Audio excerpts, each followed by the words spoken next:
Hello, it's dark cam today. Because my light bulb is out and the bulb is not coming in until Saturday, which sucks because when I looked it up originally, it's like, oh, it'll be here on Thursday. So this is my life currently, sitting in the dark, which is really unfortunate because I want to make that video for Lancer that I was supposed to be doing this week, and I don't know if I want to, have a dark mode camera. So I don't. Yeah. This is the position we're in currently. And it's weird too because I distinctly remember, the one shot we were doing also had the camera like. It was a lot better off. Maybe it was. Maybe I did something like this. I don't know why is it. It feels so much darker this time.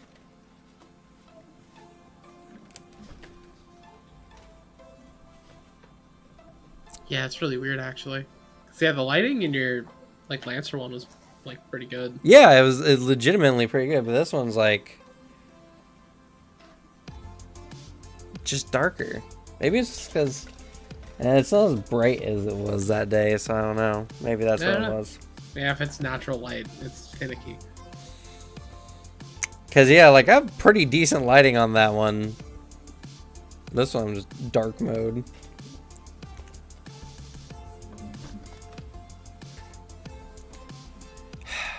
We'll go with something like this for now. Plus less ones to get some fresh air, apparently. Yeah, baby. Yeah. Alright, but hey, we're live. It's Table Talk. This one, I didn't really have a very good idea for, but I think it's something that we'll have a very interesting conversation for today. Because, we're talking today about the rule of cool in tabletop, and I think also along the lines of when narrative conflicts with gameplay. Because one of the number one things I notice online all the time is when someone's asking about alright, if a mimic grabs my character's hand, do I just automatically succeed on all touch attacks against this thing because, I literally can't not be touching it? A fair question. A fair question. And it brings in line, a type of conundrum, which is, where does the narrative end and the game begin, and vice versa? And the rule of cool is also one of those things where it's literally you do something that's awesome and the GM kind of waives the rules a bit for the sake of fun, narrative, yada yada yada yada,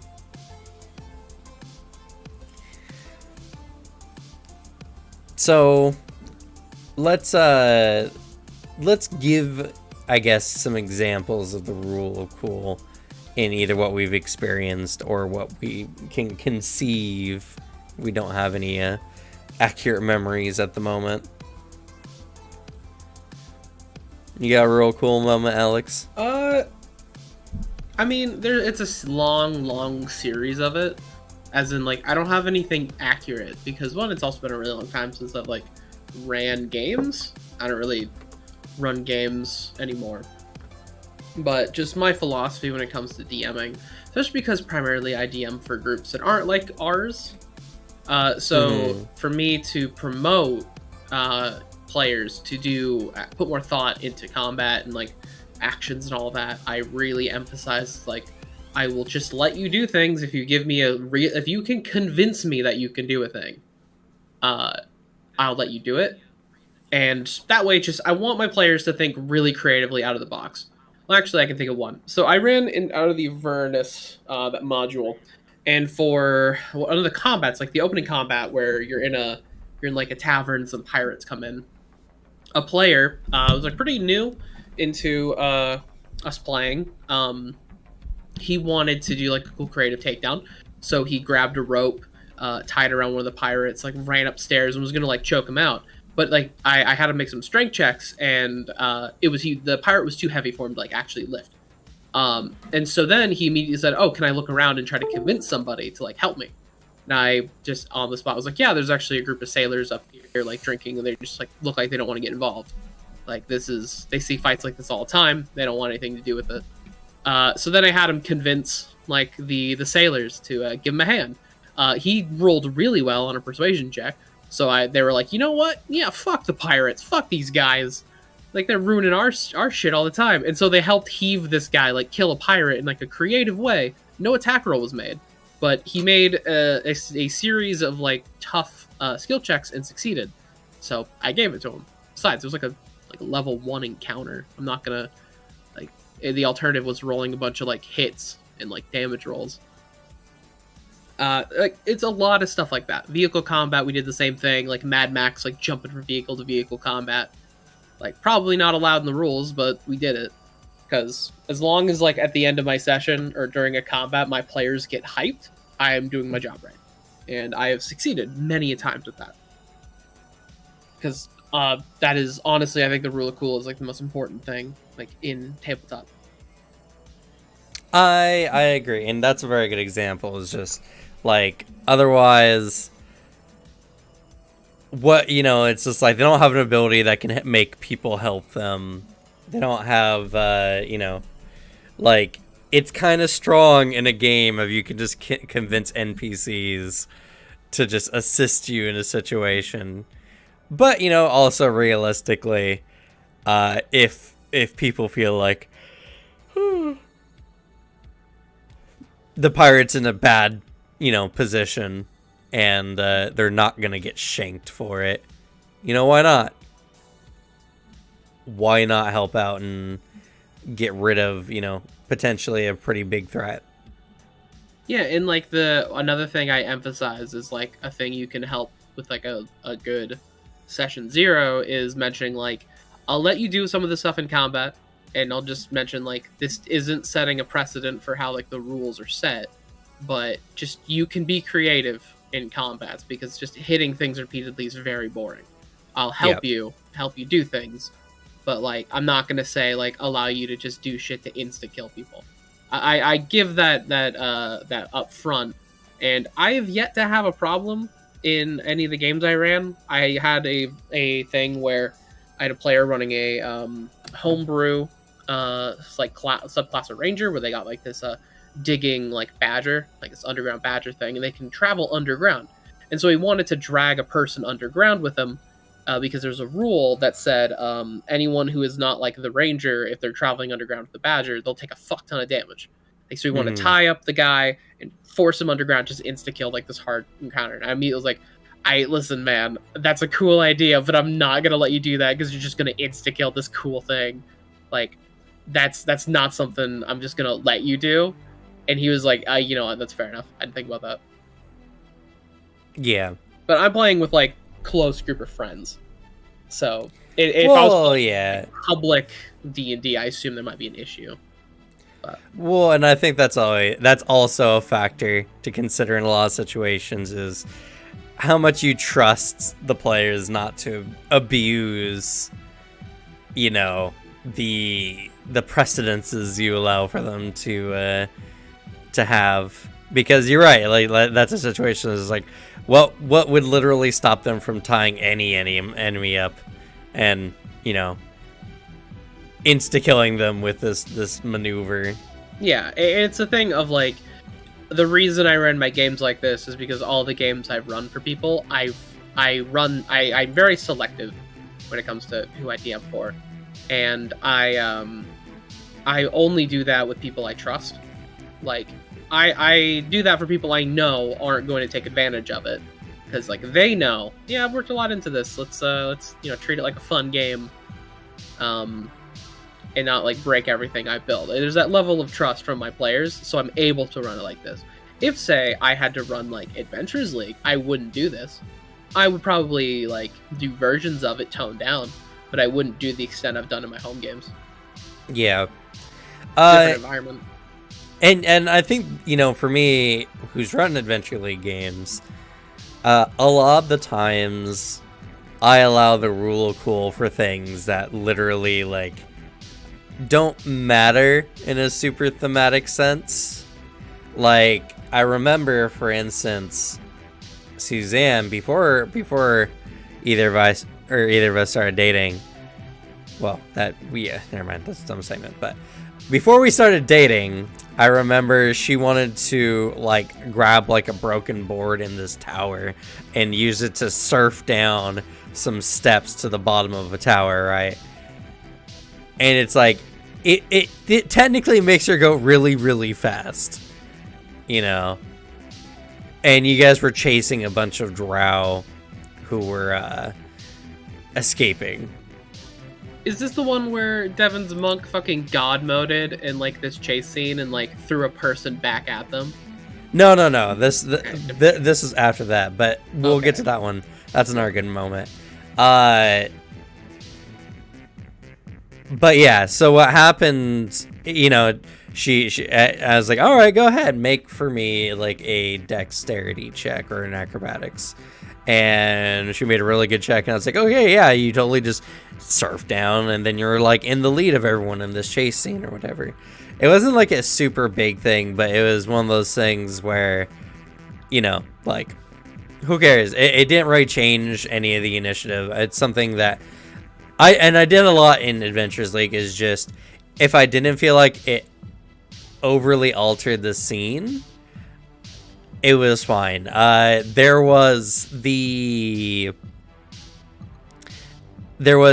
scene where you guys are chasing some vampires in the street, and this is the one where you were saying one of the vampires took a dude and shucked it at you guys, and that was like they're superhumanly strong or whatever, and I mean, I rolled to hit. I didn't hit Devon. And he's like, can I throw him back? And I was like, sure. I actually remember that moment. There was more pause to it, of like that moment where it's like Devon had an idea, looks up and is like, can I throw him back? Does he count as a missile? And then there's that moment where you stop and go, huh? Yeah. Does he? I just remember like both hands on the table, like leaned over, like in consideration of like, does a person count as a missile? It wasn't does a person count as a missile, it was do I want to allow this precedence or not? And granted, when is that ever gonna happen again? Yeah, and that's why in the end I overall decided to do so. And to be fair, up until this point, Devon was beast moding this chase. He was cool. Making all these checks, and like one of the things was the vampires were going like, "Oh man, he's so fucking cool," like it was kind of like a joke as well. So yeah, I was like, why not? Go ahead. He makes a check. He throws the dude back. If he hit, I was gonna like stagger the vampires for a moment, but he didn't roll like actually close enough. He just threw the dude back at them, and it was a cool moment though, right? Yeah, it was cool and funny. Like it was just it's a fun little memory from that campaign. It's like yeah, you threw a guy back at a bunch of vampires. Like it's like a fun little memory. That's the fun bits with like Rule of Cool. Like those moments where like you pick the fun option over like what's technically allowed in the rules, because like those are the memories you have where you're like, remember this thing? That was so fun. Yeah, and that's, I mean, in the end, that's really what I like to create in tabletop games. I mean, hell, if anything, that's why y'all like anime so much, because literally the whole game is really cool at this moment Whatever because your I idea literally of cool is, you can do it. well, and it's also just like You can do it. I'm not very like we already don't play by the rules as is. We've gone by my own like creation of the rules. But you know, like I like to reward players who like to play interestingly, make good narrative moments, use their environments. But there's also many things where the rule of cool can be used for evil purposes or just are just for some GMs allow their players to kind of get away with too many shenanigans, and it's like the peasant railgun situation, right? And if you don't know what the peasant's railgun is, or the plebeian railgun, I can't remember what its exact name is.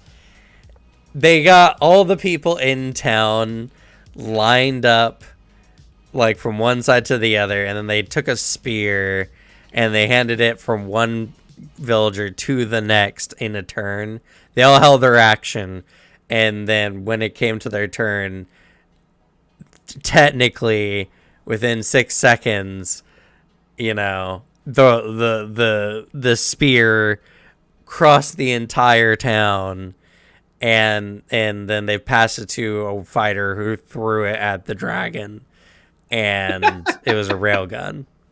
That's hilarious. And they're like, well, you know, like technically that spear just crossed the entire town, you know. They one shot the dragon with it. And well, that's hilarious, and it makes for a great story. It's nothing that I would ever allow in any of my games. If it ever happened accidentally, like if I set up that moment and the person like came to that conclusion, not like I read this funny story, it just came up with that idea like on their own and like explained how it would work, I'd be like, you know, that's absolutely hysterical, sure. And then we'd run it, make it a great moment, and then never put them in a position for them to do that again. They would never be in a town with villagers willing to help them, like fight a dragon. I'd let them do it once, and then I'd be like, all right, we're good. Now we can go about. Yeah, I don't know. I mean, I guess if I came across one of those legendary moments where, you know, a meme is born. Like, you mean like maybe. Ass Blaster? But see, that's the thing. Ass Blaster was real. It happened by the rules.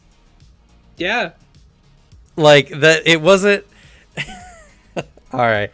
Well, now that it's been invoked, we gotta actually mention what Ass Blaster is. Yes, we do. And I got let me try something real quick. What are you gonna try? Nope. Yeah. Just got a dead chat today. Make your Crazy. title clickbait. Make my title clickbait. I don't know. What would I make my Should the title? rule of cool be banned in tabletop? Question mark. You listen. That's the game, bro.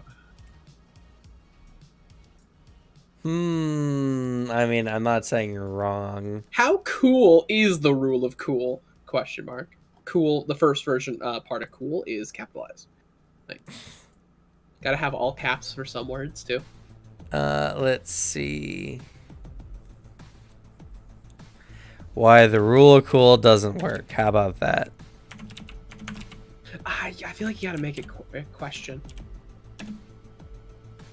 A question. Yeah, so it's like we're not taking a stance. It's like something's implied, but we never say it. Like, should the rule of cool be banned? The answer for us is, not really. But for the viewer, they're like, what? The rule of cool? I like that rule. And they join in. They're like, they didn't say it.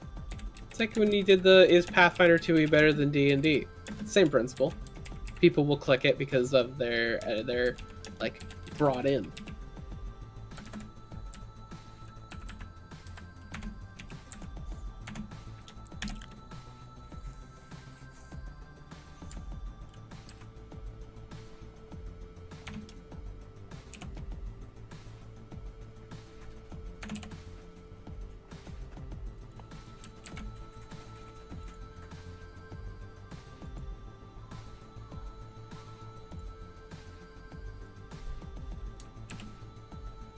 All right. Is the rule of cool too cool?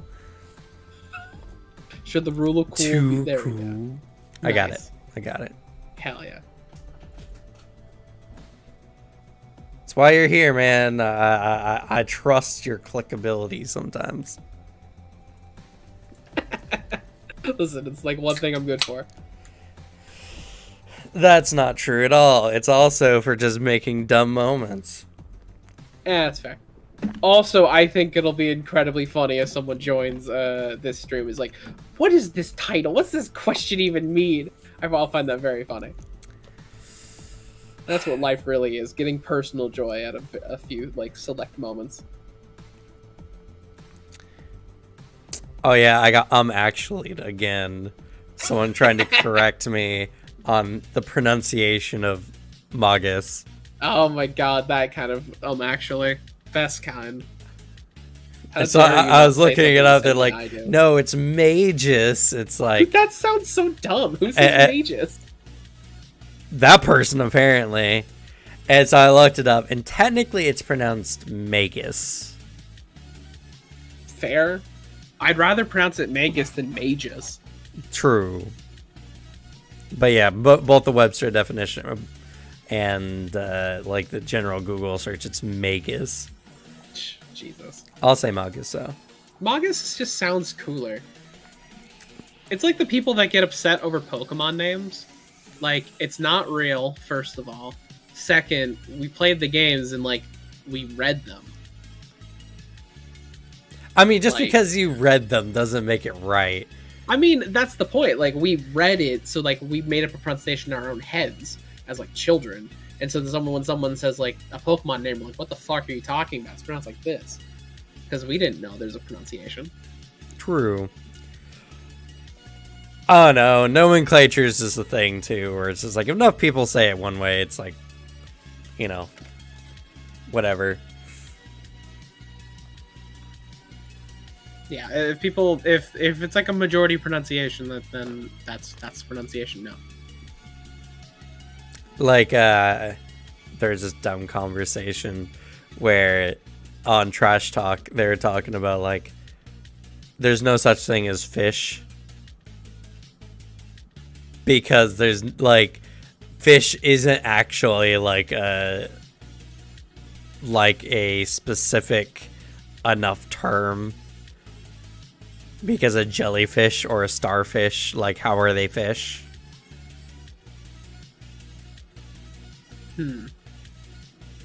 Interesting. It's a dumb conversation. It totally and it's just, you're fighting against the human language. Yeah. When you say fish, most people get a pretty clear definition of what you're talking about, and that's all that matters. Yeah. The reason why we call a thing a jellyfish or a starfish is because literally people are dumb and we're just like, yep, in the water, it's a fish. I mean, that's what the Catholic Church did with capybaras. Oh. You know about that, right? I don't. So in South America, and I believe this is true. So don't actually if it's not. But when a bunch of missionaries went over to South America from like, the Catholic Church, and they were, doing their missionary work and converting people, they had like a lot of capybaras like just hanging out in the water because they just like sit there and you can just like pick them up. And so there's rules in the Bible of what you can and can't eat. And because it is a creature in the water that doesn't have scales, like they're not allowed to eat it.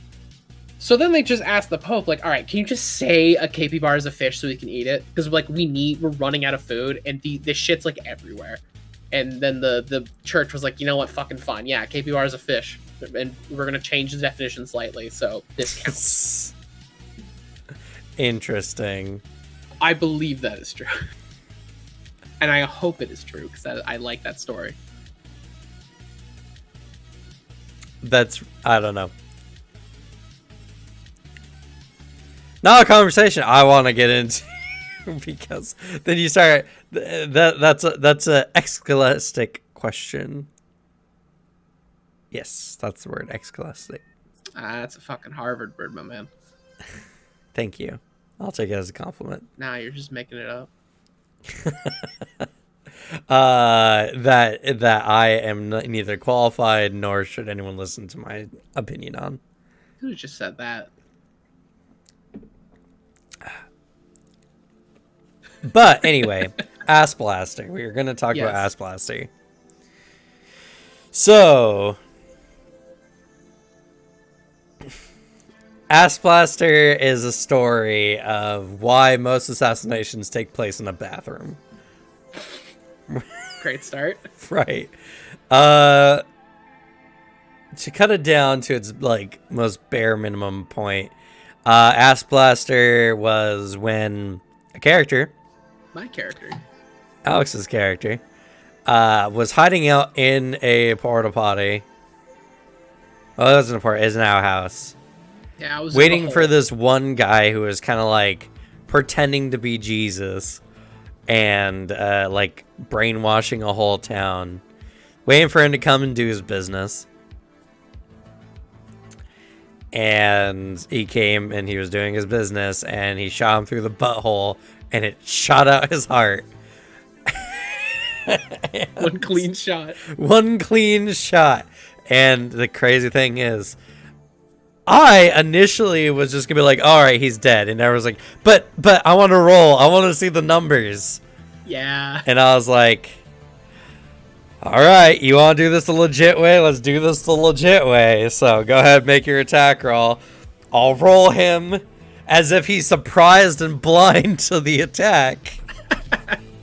Because he was. Yeah. And,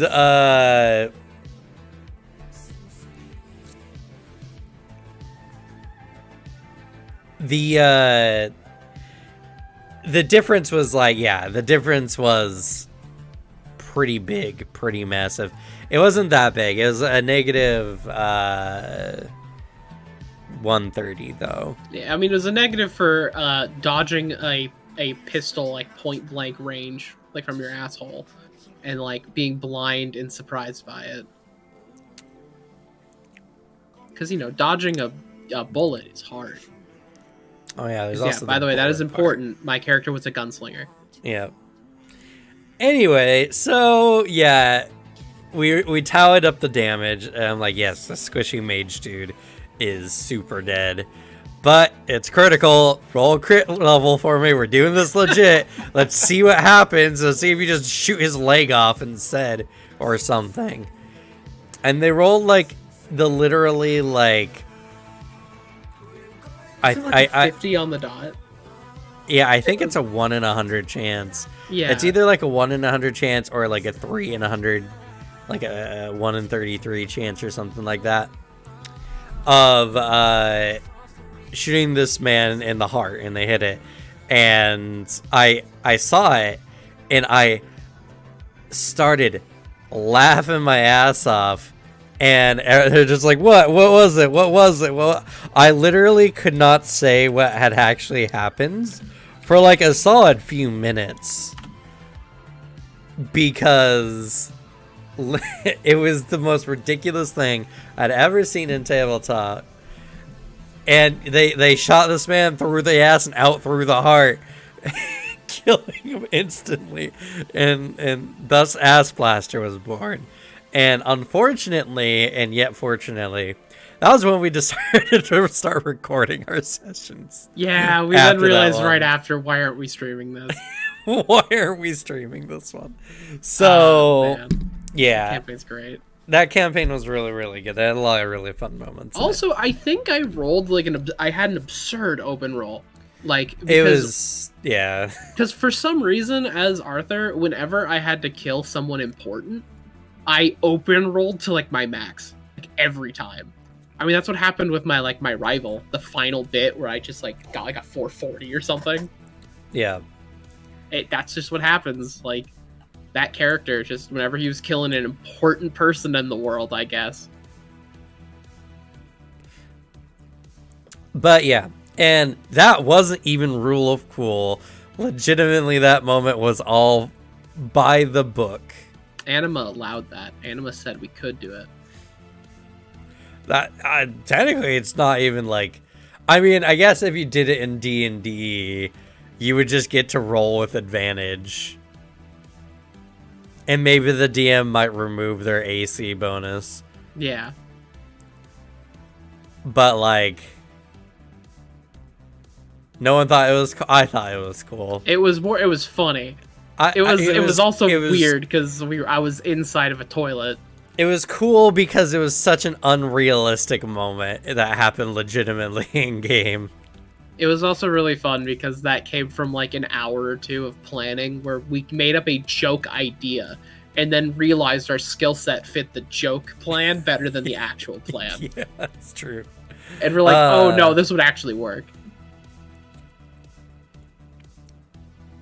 So yeah, that's kind of what it came out to be. But yeah, rule cool wise, it wasn't the rule cool. It was just what happened in game.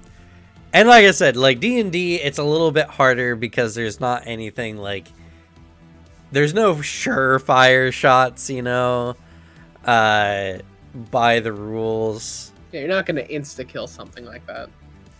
Not like that. And even if you did, like the damage you do would probably not kill like an enemy of that level. Yeah, he'd just be like, you'd have a surprise round.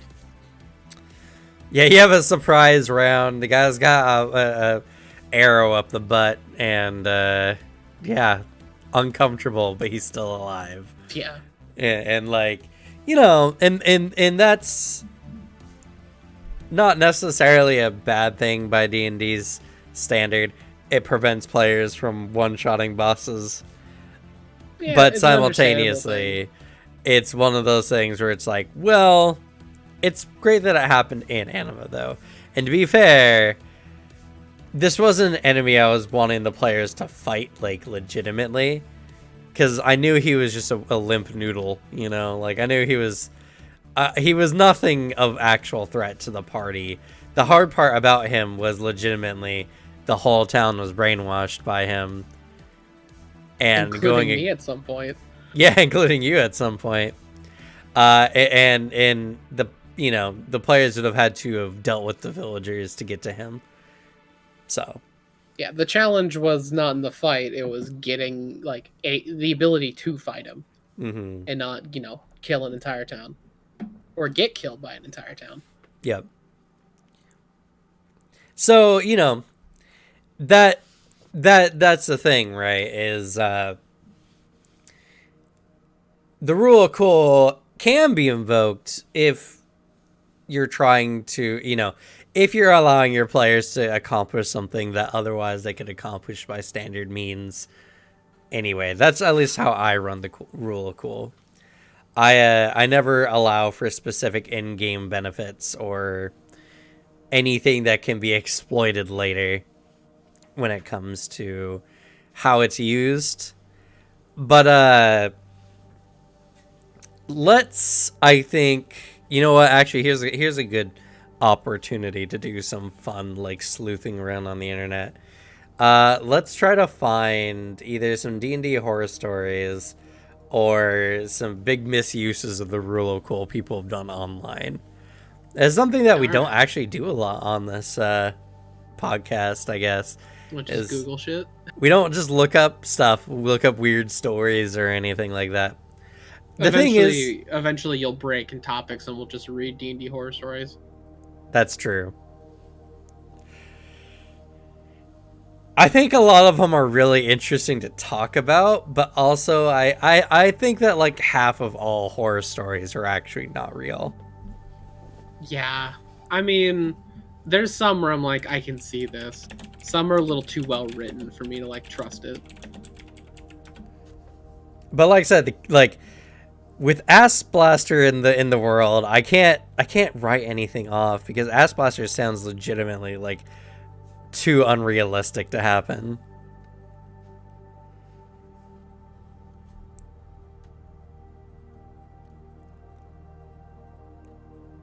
Okay, so I found a small little discussion on Reddit of some people's favorite really cool moments.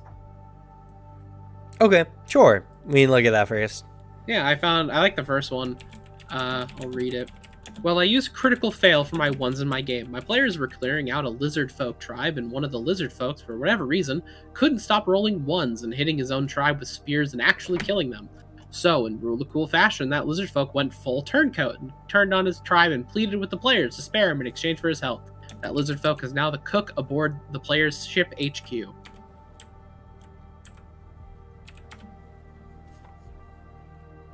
Sorry, what was the what was the rule of cool thing? Just how they flavored a bunch of nat ones into them turning like just betraying their tribe. It's not totally a rule of cool moment, but that's fun. Yeah, it's. I mean, so you ever hear the story of like the adventurer who married the orc just because they both rolled a bunch of nat ones?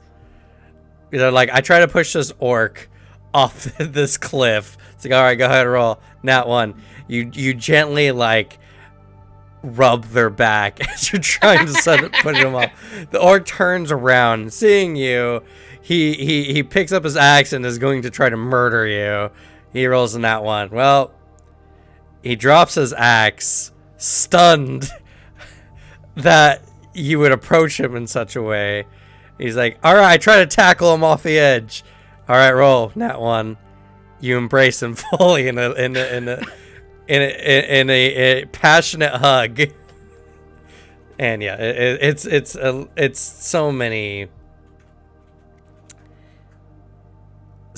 many like moments like that, which are funny. I actually hate the nat one like fuckery that happens. Yeah, just that a lot one of players, instant horrible failure. Yeah, like a lot of players are like, all right, you roll a nat 20, you're god. You roll a nat 1, you're trash. I feel like there's ways to reflavor it. Like there's a variant rule that I really like that I had described to me of if you roll a nat 1, you then need to roll again, and if you roll let's see, I think it's I think it was like below or above your level. Whatever like makes it harder for your like for the crit to actually go off, essentially. But basically a rule that's making it so if you just like, you know, roll that one, that's a failure. It's not going to be like a crit fail because higher level characters, like you're competent at a skill. You're not going to horribly fuck it up. Like because you're competent in like lock picking. You're not going to ruin your lockpick set at like a level 20 rogue. Mm-hmm. But like basically early level it's easier to crit fail. Later levels it's way harder to crit fail. You'll still fail, but you won't like crit fail. I think the other one is Pathfinder does it really well. Of just like crit success just brings you to a success higher. Crit fail brings you to a success lower. Yeah. That's granted, I break lockpicks all the time if they crit fail on a check. But technically in Pathfinder, you can crit fail and actually just standard fail. Yeah, exactly. So it works better. I like this. I like the system in Pathfinder a lot more. But also, yeah. I like this little story in this thread. In a campaign, we had an enemy mage cast an illusionary prison on us. I nat 1 rolled my awareness and didn't notice the illusion and walked up to the mage and gutted him. That's something I'd pull in one of my games as a DM.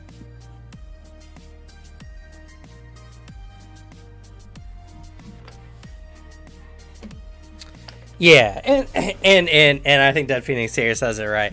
Having a 5% chance of your character turning into a bumbling idiot is ridiculous. Yeah. I hate when DMs break your weapons. I was actually looking at Twitter and someone was saying like, I think DMs need to break weapons more on that one. And it's like, why would you do that? That's just mean. It's not only is that terrible because players rarely come with backup weapons. It's also bad because it's like a 5% chance. Oh, one thing I did because I only read that a variant rule of it to make it a little better. Not 5% chance to royally fuck up like after I stopped DMing. But when I was DMing, it was something I like ironed out like way more as I got better. What I did is nat ones for players. I would take it on a character by character basis of what do you want your character to be. If you're playing a character in my game and they're a bit more like a joke character, like they're funny, their stuff's goofier, they're not like meant to be cool, I will give you funny nat ones. Like it'll be funny, like it's a laugh. If your character's cool, like, and you want, like, that's your like fantasy of it, like I want to be this cool like buff barbarian warrior who's like really good at killing all these people. It's like, all right, I'm gonna make it so you're still cool when you nat one. It was like a failure of the enemy, or like enemy got a lucky parry in, or like that kind of thing. And then alternatively, enemy nat ones are always like embarrassing for the enemy team. So that way, like, it builds up a thing of like a nat one is not always something like to despair at. A nat one is a thing. It's like, all right, I miss, but I'm not going to be like ridiculed over it. Right. I'm gonna get an explanation that fits my character and doesn't make me, the player, feel like shit. Hey, Jess. Hey, Jess. But yeah, I made that agree. mistake early in my game, like early in my like DM career. I did nat ones that were just kind of a little mean in retrospect. Yeah. Yeah, I straight up did that when I first started DMing, and I feel bad about it. Then I immediately changed it. I've seen some DMs utterly punish players for not wanting, or like just create a moment where, like, Sakura was this kind of DM at our local Adventures League. You not won, he made your character look like, you know, the worst thing ever. Like, some of the stuff I don't even feel comfortable talking about on stream, because it's just like very, very negative way to run a game to make your characters seem, you know, like jokes. And it's character breaking. Sometimes DMs do it and they take like liberties with your character, like, oh yeah, your character just starts crying because they missed this really awesome attack and all kinds of stuff like that. It's a really just ridiculous sentiment that a nat 1 is just your character being a complete incompetent fool, you know? Like, a nat 1 can be so many things, but it should never be that. And, like, it's something I knew how to do because the people I was playing with, I knew their characters and I knew what they wanted out of their characters. So I was able to give them a thing that suited their character every time. And then also, you then follow that up with making a nat 20 in combat make them feel like the coolest shit ever. Like, I always pulled a move of like, you get a nat 20 against this enemy. Like, what do you do to them? And then like they describe a cool combo move they pull off. And then I describe how the enemy reacts to it. Like that kind of deal. Like it's building that up. If like a nat 20 shouldn't be something that's like embarrassing or like just a put down. And a nat 20, like if you get it in combat, like I don't view it as like, yeah, you're gonna insta kill or you're gonna immediate turn to a god and do this impossible thing, but you're gonna feel like a badass when you nat 20, because that's a moment of just like extreme proficiency for your character. So I'm gonna highlight your character's very cool. This is them at their peak. Yeah, and I think Jess has got it right for the most part here. If a nat 20 doesn't mean auto success every time, there's no reason a nat 1 should be an extreme form of punishment. And that's true, and I think it gets used both ways way too much in some games. And that's the thing, like, some people are like, no, I love it this way. It creates cool moments when you do it this way. And while I agree that it can also create really bad moments or narratively terrible moments. It depends on the players and the DM and the game. So remember, there's a story of like, I forget whose it was. Like it was where we're doing a castle siege and the castle's shooting ballistas at you. Like, you know, roll like some saves as a ballista's coming your way, and a fighter's like, I'm gonna catch it. And they're like, okay, roll a d20 then. And he nat 20s, and then they describe like grabbing the ballista out of the air and using it as a weapon against the enemy army. Like, that's a fun moment. That's a great memory from their campaign. That suits the tone they were doing. It wouldn't suit every other tone though. Like that wouldn't suit our games in the slightest. But like other games, yeah, it totally would. And it's a thing that it needs to be figured out with like a solid like session 0 and like knowing what the tone is coming into it. Because pulling that move on a game where you're told like this is gonna be a much more serious, like realistic campaign, like that's an asshole move to do. Yeah. Honestly, if I was running that, I would totally let them try to catch it, but it would be more of, all right, you foolhardily square yourself up as it's coming right at you, and against all odds, it slams you against the back wall, just for the sheer force of it. But after the smoke clears, you see it's inches from your chest, and your body is completely numb from this sheer impact. But you do manage to stop it from murdering you. Like, yeah. It's a way to make that moment seem really, really cool. And that's something that could happen, unlikely as it is. But it wasn't a moment of like, you just became a god and did something super unrealistic. Like, and it depends on the game for like what you're doing it in. But that's a fair way to take it. And see, if I was running those home games, I would do the same shit they did. Like, in that moment. I would have been like, fucking, alright, I guess. Here you go. Because, like, that's... To me, that's the tone of games I ran with my friends. Like, it was that style. So, you know, in that moment, that's my rule of cool. You wanted to do something, I gave you a chance to, like... often I do the whole, like, are you sure? And they're like, yes. And it's like, okay. And, oh, you succeeded. Okay, then. And Jess's guy right here as well. It's a good thing to discuss in session 0 are your expectations for roleplay. You know, what are your nat 1s, what are your nat 0s, or nat 20s. That kind of thing as well. It's, and I guess, you know, that's kind of just along the rule of cool situation. I remember a player in one of my games, something was happening, and I don't remember what it was. A nat 1 came up though, and like I mentioned like, yeah, you accidentally like jammed the lockpick in the lock or whatever. You know, it's one of my standard ones. I don't remember if it was the same for this. I remember it came up. And the player's like, you know, by the rules, actually, a nat 1 doesn't mean, like, critical failures or anything like that. And I was like, true, but I also can change the rules because I'm the DM. That's also in the rules. So, you know. That's the And then later, same player was like, I rolled a nat 20, though. And it's just like, yeah, but it says in the rules that it doesn't, you know? And it's just one of those things where it wasn't good if they didn't like it, but it was good if they liked it, you know? And that's one of those things where... You mean the running bit I have in Elden Ring? Yes.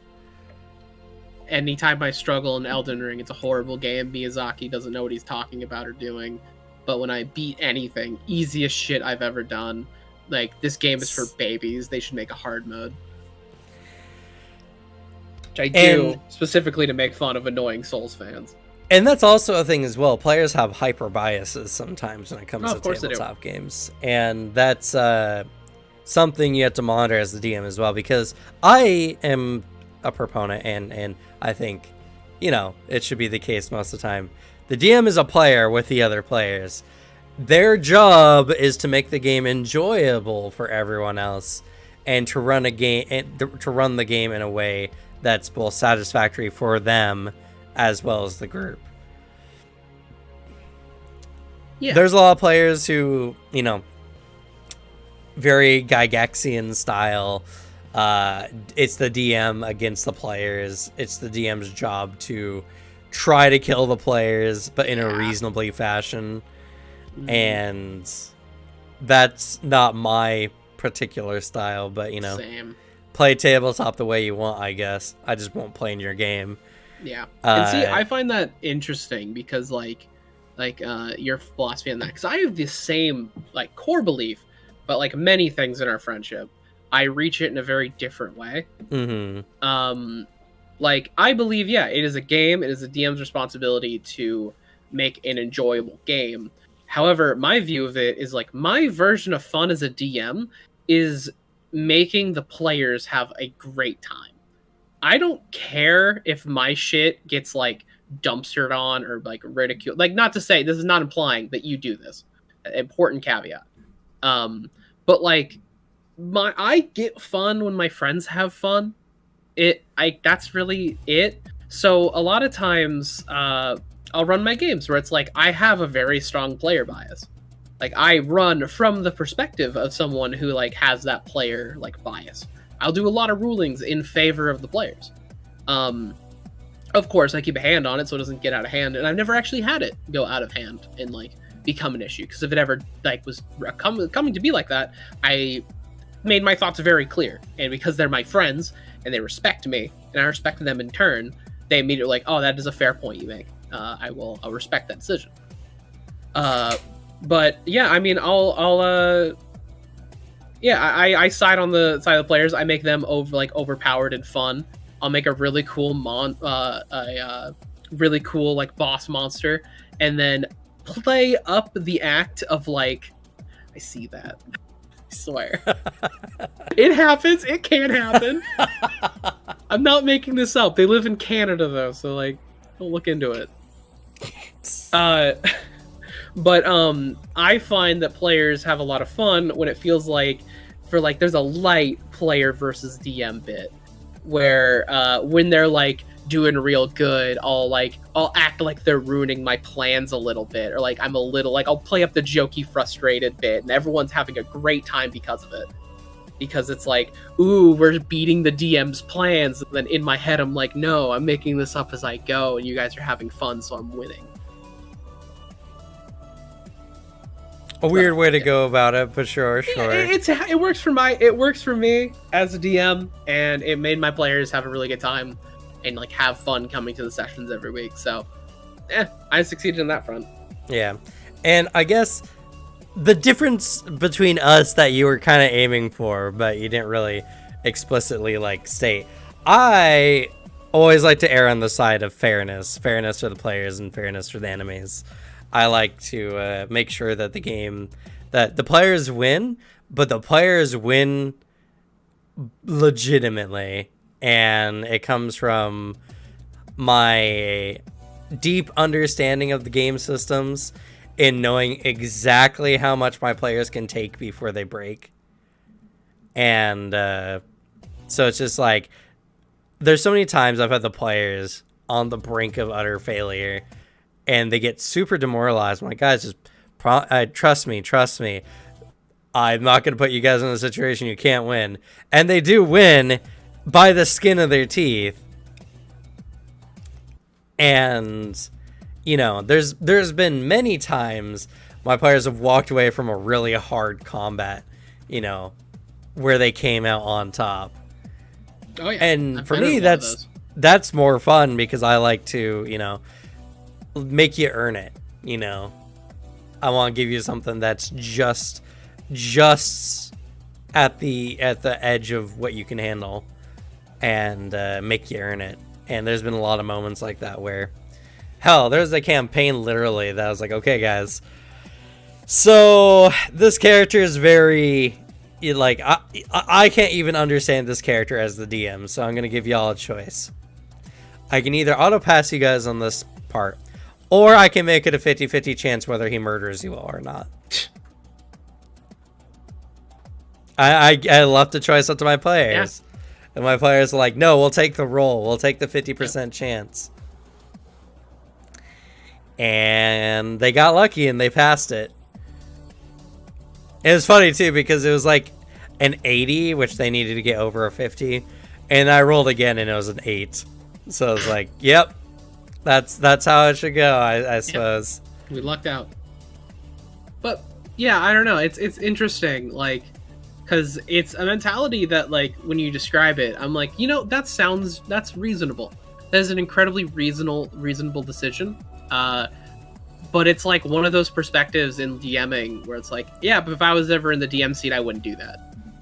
because I get, maybe it's because of the things I enjoy, like the games I like, because like a lot of the games I like, or the series I love, it's about like a series of protagonists who are way fucking overpowered for the thing they're in. And like they always come out on top, and like they're just the biggest badasses in the room. So I kind of run my games so my players are like that.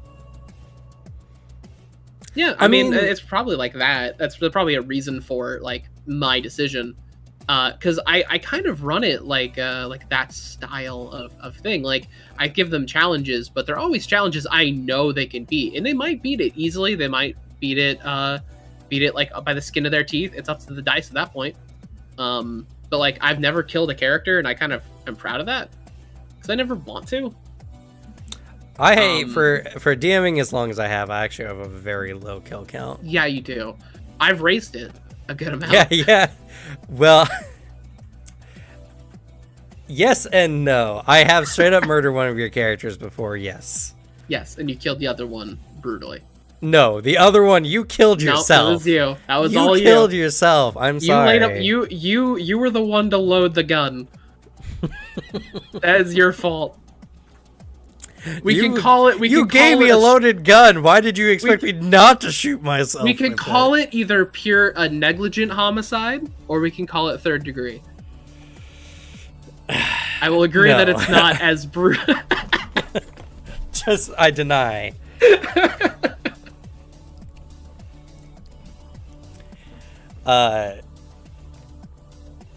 But no, like, yeah, and that's the thing though, is like, I also blend in moments where y'all baby stomp, you know. Oh yeah, it's like, necessary. It's and to be fair, most DMs can't put you in a situation where you're gonna win by the skin of your teeth, you know, like intentionally. It's just one of those things that comes with a vast amount of experience. But I will admit, some players just want to come to have fun and they don't want a challenge. Yeah. And that is, I think, a downside of the way I run some of my adventures is I make very in-depth, hard-hitting narratives.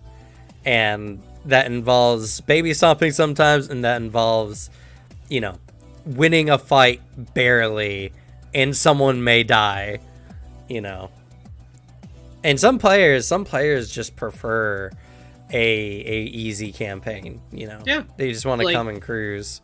I mean, it's like some people are here for brutal, really hard combat, like Elden Ring or any of the Souls games, and some people just want to relax and play some Stardew Valley. Like, it's the similar thing. Like, you run your campaigns a lot, like, more hard, brutal, and tough. Like, you're the Dark Souls of tabletop, Cameron. To make you feel better. Yeah.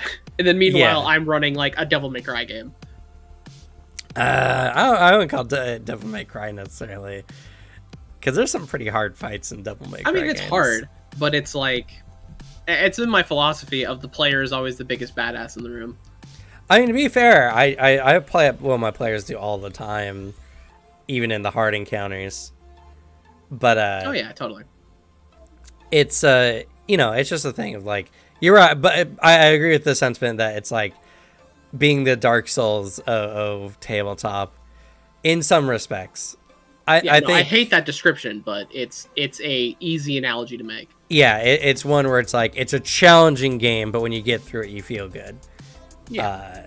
Dark Souls, I feel, is more like you gotta bash your head against the wall a few times until you can get through the encounter. Not something you can necessarily do in tabletop because your characters can't just keep reviving. Yeah, though I guess it's in 5e a surface you could level do it that way. It's a surface level analogy that, like, yeah, you know.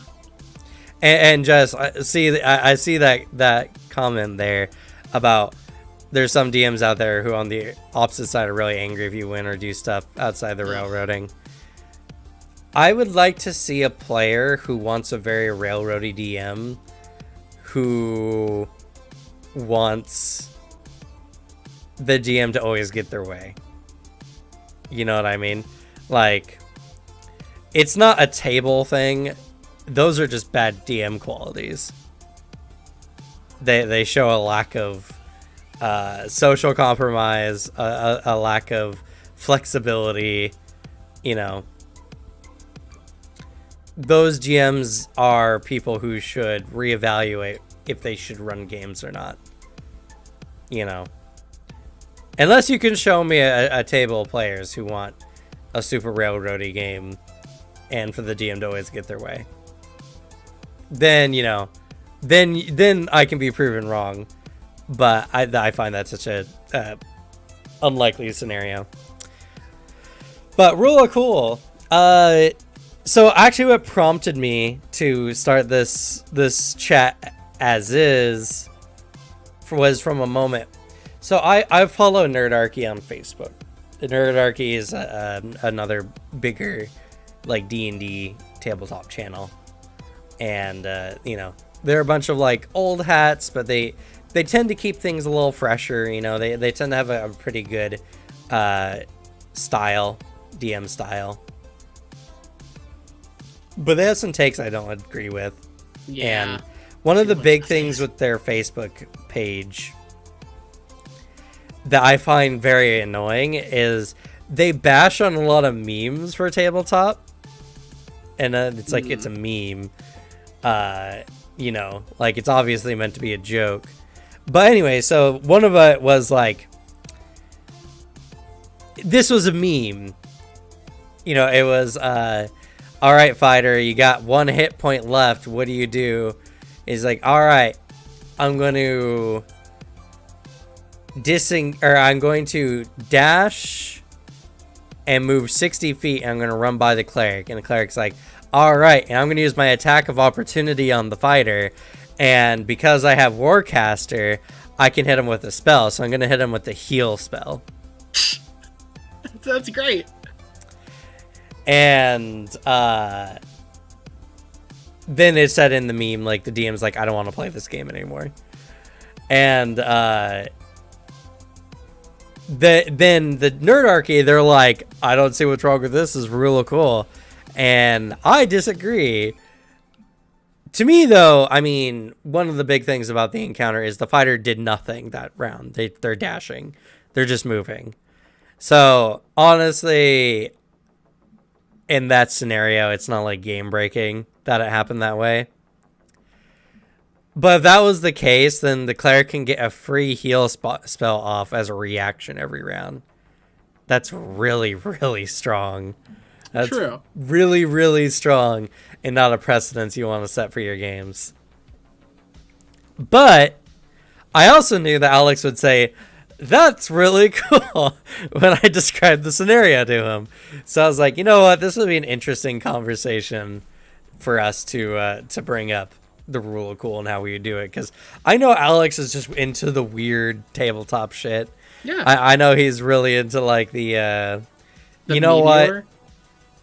The meteor. I am really into that.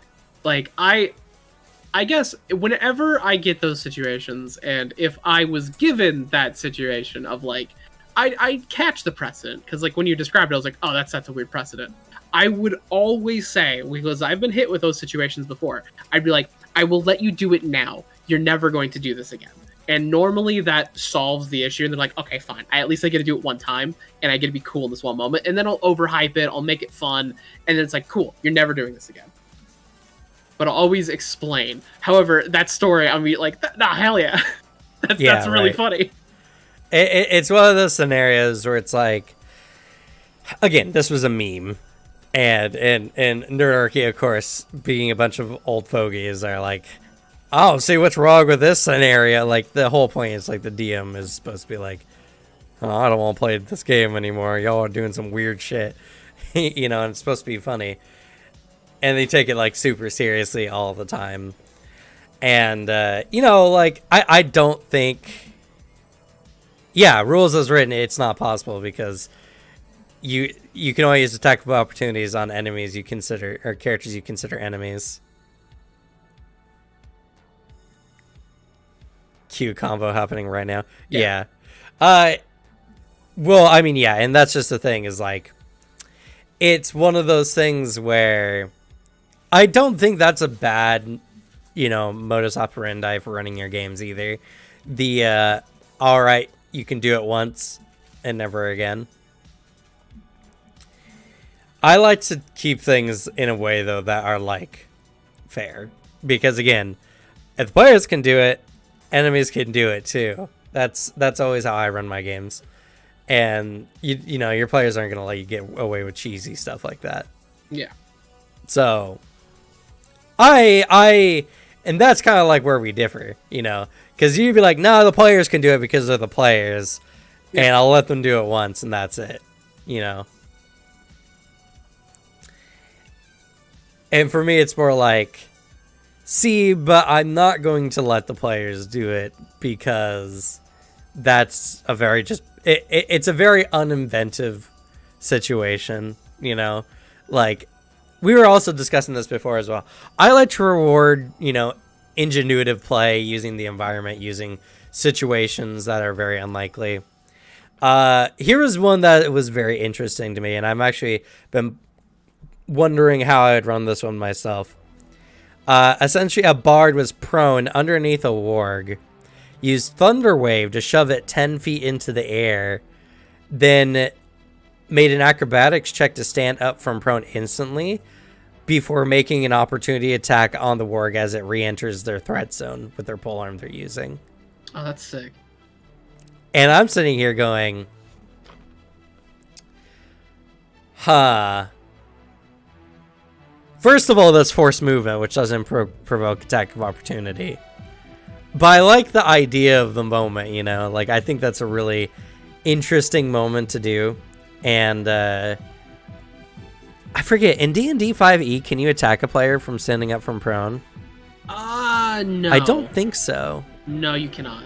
Yeah.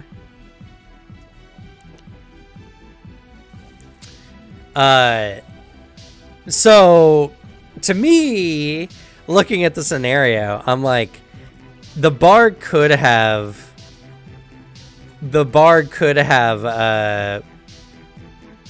oh, that's funny.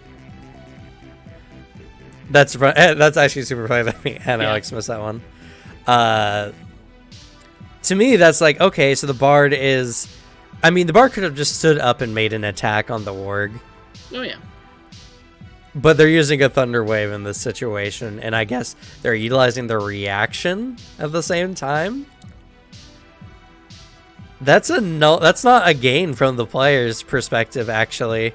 It sounds cool. It sounds cool. So, like, that's a situation where, like, yeah, totally, yeah, go ahead and do that. Because I'd be like, there's no gain. The player actually is losing a reaction out of this, really.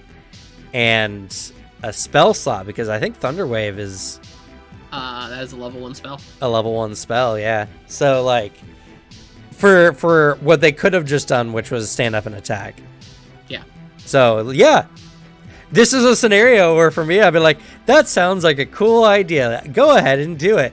Knowing that this is actually not a gain for the player. Hell, I might even give the attack advantage because they're spending so many resources on it, So, that kind of reminds me, at least this conversation reminds me of another thing. You mentioned a thing about using the environment in, like, combat. Mm-hmm. Something with my ruling that I've done that I think it was the first moment in, like, me DMing where I realized, like, I had a good thing going, and I, like, hammered in on it. Because I did my typical, players get their whole thing. They have a bias in the situation. Right. So I would run a long time ago, back when I was still in high school. I would run a few games for, like, the D&D club in high school. Like, I would hop in from, like, my running start college thing and, like, hang out with some buddies, meet some new people, and, like, run games for them. And what I would do, and I used to, like, love doing back then, was creating boss encounters, because I had a lot of fun designing boss encounters. So what I did is I created stat blocks for a few, like, fictional characters I just like. And because it's me, I made a stat block for Guts. Full Berserker armor, that whole shit. And so I had a bunch of players fighting him in this Coliseum. I described like an environment. There's a lot of like cover and like 4 big pillars in the Coliseum that they're fighting in. And as they're fighting him, I was, I prefaced the fight like early, like as I do with any session with new people. Like, I will reward you if you use the environment. You don't need to just use your action to do attacks. If you think of something creative and you want to do it, I will make sure it is as impactful as an attack action if you succeed.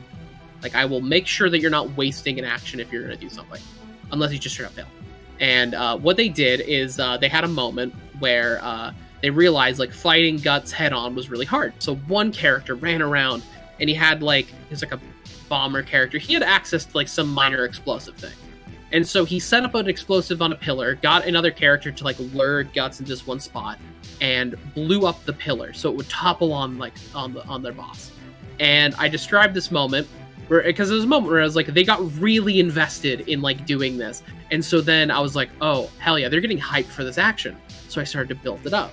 And I would describe the pillar falling over and crashing down, a large impact. And like, they're all getting crazy hyped, like, yeah, we did it, yeah! I rolled a bunch of damage. They got really excited because they heard all the dice clattering. And then like, I made a note, I like nodded to myself, like wrote down the health. And then I described as a giant pillar of smoke and ash like lifts, you see a figure standing in the exact same spot they were when the pillar crashed, as like the pillar was broken around them. And then the moment of like fear on the players, like where they're like, oh no. And then I had him turn to the one who knocked over the pillar, and then he got fucking terrified. So then the boss fight turned to like the next turn of, we need to make sure he doesn't go just insta-kill this like rogue. And immediately then I was like, my rule of cool, like my bias to the players has succeeded. These players are having a great time with this little moment.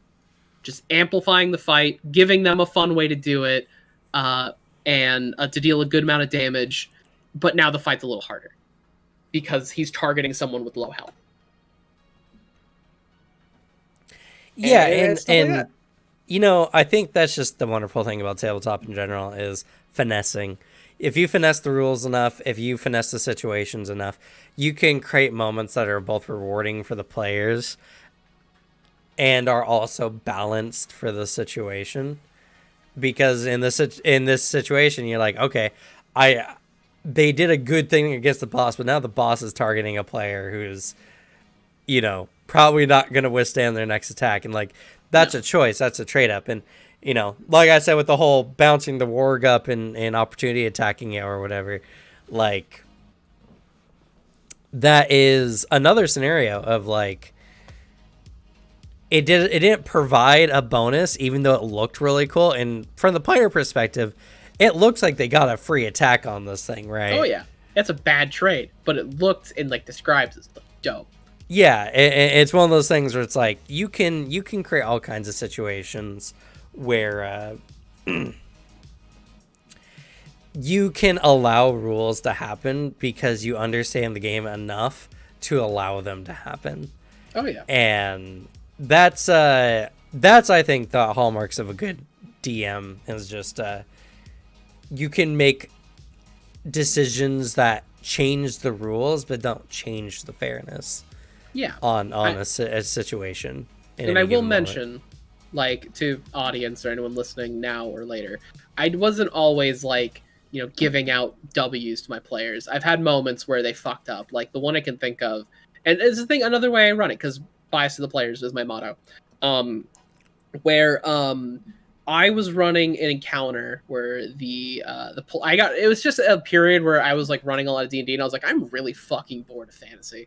And so I just I made a little one shot that I actually think is really fun, where they got abducted by aliens, and they had to fight their way using like some fun space encounter like battles inside the ship, fight through these aliens to get to the control like center, and they find out that like this alien for some reason has a xenomorph in captivity, that then they have to fight a xenomorph, and everyone knows how terrifying they are. So it's a fun boss fight, and I ran it with a lot more people, so I adapted it, and I added in the Predator, because I thought it'd be really funny.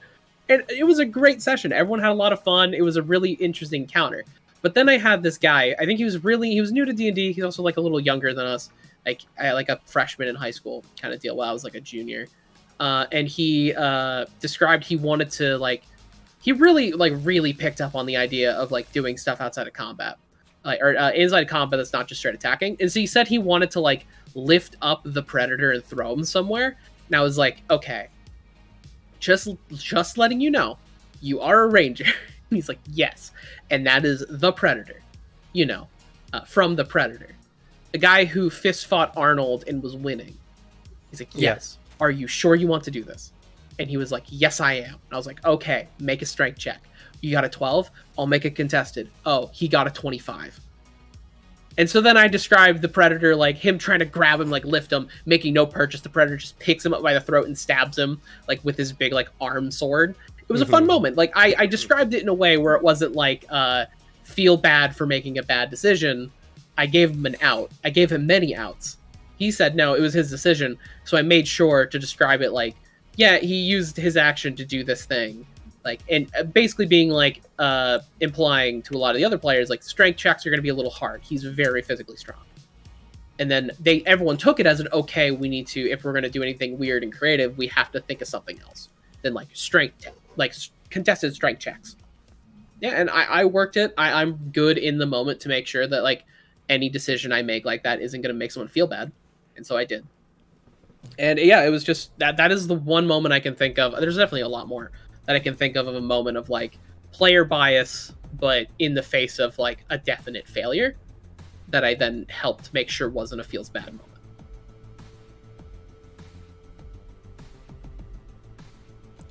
Yeah, it's the and that's the thing as well, as I am not this whole conversation is not about newer GMs and what they allow in their games versus disallow in their games.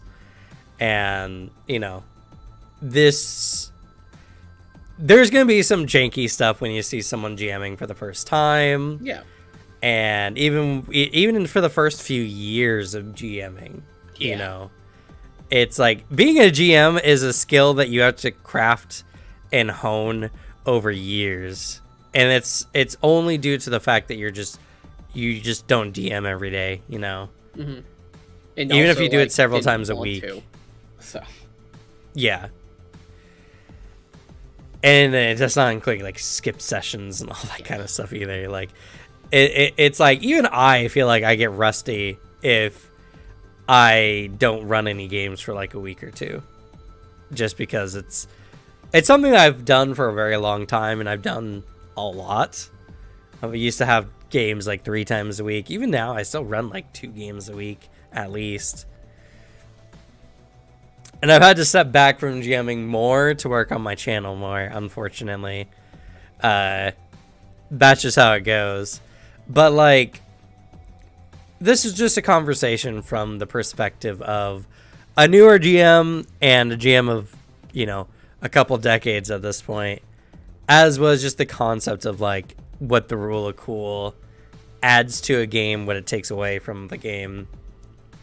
Yeah, I think it's a situation where it's interesting because like it's a thing where we agree but disagree, or like have different philosophies on like certain core things. Yeah, like I agree, because like on the surface, or like as a concept, like I completely agree with how you run your games. I think you run your games very fairly. It's understandable. Things should be fair on both sides. It's just a thing of like I never do that personally. Like if I picked up like the DM screen, but I'm never gonna diss someone's things. Like in playing your games, like I never feel cheated or slighted, or like so it's never something I've had an issue with. It is a thing of just like at the end of the day, it is a personal choice that we both make, and a personal philosophy we do when we go to the table. Yeah, and it's an interesting, it's an interesting conversation to have, like what one allows versus what one doesn't allow. We both use rule of cool. I definitely pull some shit you would never allow at your tables, like never. But different games for different people, different GMs for different situations. You would allow the peasant railgun. Yeah, I would. I'd let them do that once. Because I'd be in the moment like, that is fucking hysterical. Let's do it. Yeah, and that's something that I never would do. One, because it's kind of one of those situations of like, we were talking before the stream started. It's like, if a mimic grabs your hand, right, or grabs your arm or whatever, can you just auto hit them with a touch attack? You know, could you shocking grasp them automatically? Yeah. And that's a conversation where it gets a little fuzzy how rules work in these games. It's a hard ruling, because like on one hand, like I've been thinking about that question like since you asked it. Mm-hmm. It's the thing of like, would I allow that? And I'm thinking like, I don't like the precedent, but on the other hand, like logically that makes sense. Like that yeah, they're grabbing you, so why couldn't you just do it? But I don't want to set that precedent. Yeah, and it's because like enemies grab you all the time. T-Rex has you in its mouth and is throwing you around. Like, can I just shoot a fireball down its throat? You know, there's all kinds of situations that are like that, but it's like the grappling situation, mimic otherwise. You know, if a creature's grabbing you, it's, to be fair though, it's also a misunderstanding on how magic works in these kind of games. It's not like you think your hand becomes electricity and then it becomes electricity. Oftentimes you have to incantate, oftentimes you have to gesticulate, you know. If it has somatic components, then you gotta do some hand stuff, and if you're being grappled, you know, that's not easy. You might not be able to twist your fingers in the right way or whatever. So even when you try to put logic into the situation, there's a lot of subtle things that are not necessarily being taken into consideration when it happens, you know. Oh yeah, totally. And that's why the rules exist, because you know that if there's a iffy situation, you just default to what the rules state, because, you know, it does make sense. And it's one of those things that I feel like the game systems don't provide an accurate way of handling these situations, and that's not anyone's fault, and it's up to the players and the DM to make the ruling. You know, actually a fun thing, Lancer, funny enough, whenever there's an argument between the DM and the player, it's put to a vote to the party. It actually writes down the rules that if the GM and the player are arguing about like how a trigger comes off or whatever, it's voted with the rest of the group. Interesting. So the Lancer rules are very interesting because they come from a position that like tries to put the GM on the same standing as the players as far as arbitration of the rules. Yeah. Which I think is fair. But the hard part about that is then it makes it easier to argue, you know. Then it turns the game into a debate club. I think it would be like that if you weren't playing with a group of people that like weren't good friends.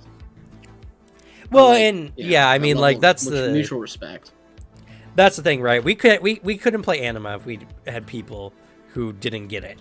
Yeah, exactly. Us, you know, like I would never like that's a rule in like public play Lancer. I'd say like, I don't know, but like if it was a group of like my friends, yeah, of course, like, you know, we're all friends here getting together to play a game. Let's keep it fair, because I know that my friends aren't trying to like take advantage of like that stuff. So I wouldn't play a game with people who did that. Yeah. So, you know, it's like I think that's just kind of what this rule boils down to in general. The rule cool and all situations are like by the rules kind of up in the air is it depends on what all y'all want to do for your games and how you want to run them. Alex and his friends really enjoy games that are off the wall, games that are, you know, like, can we do it, GM? And the GM is like, I don't know, but we can try. Yeah. You know, kind of situation like that. Great you know? time. Like, and that's fair and that's fun. And if the like, everyone wins when sorry,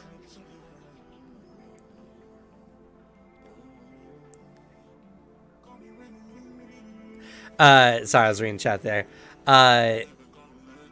It's not bad, you know, like if everyone walks away happy, who cares what happened? You know what I mean? That's Like, a good session in my eyes. Everyone's happy at the end of a session. Good session. Jess says, I don't get anime and you guys will play with me. Yeah, but like, You're not gonna like take anima and be like, ooh, let me break this. let me break this. Let me. Yeah, you're gonna be fun to play with. You're a narrative player, like most Yeah. of us are. So you know, like, I think we'll be fine. But I can't wait. I can't wait to play with everyone in anime. Honestly, It's gonna be a great time. I'm really excited for my character. Oh fuck. No, I lost it. I had an idea for something I want to mention. Oh, Oh, yes. But don't bring your play style, like, if your table breaks rules, don't expect other tables to do the same thing.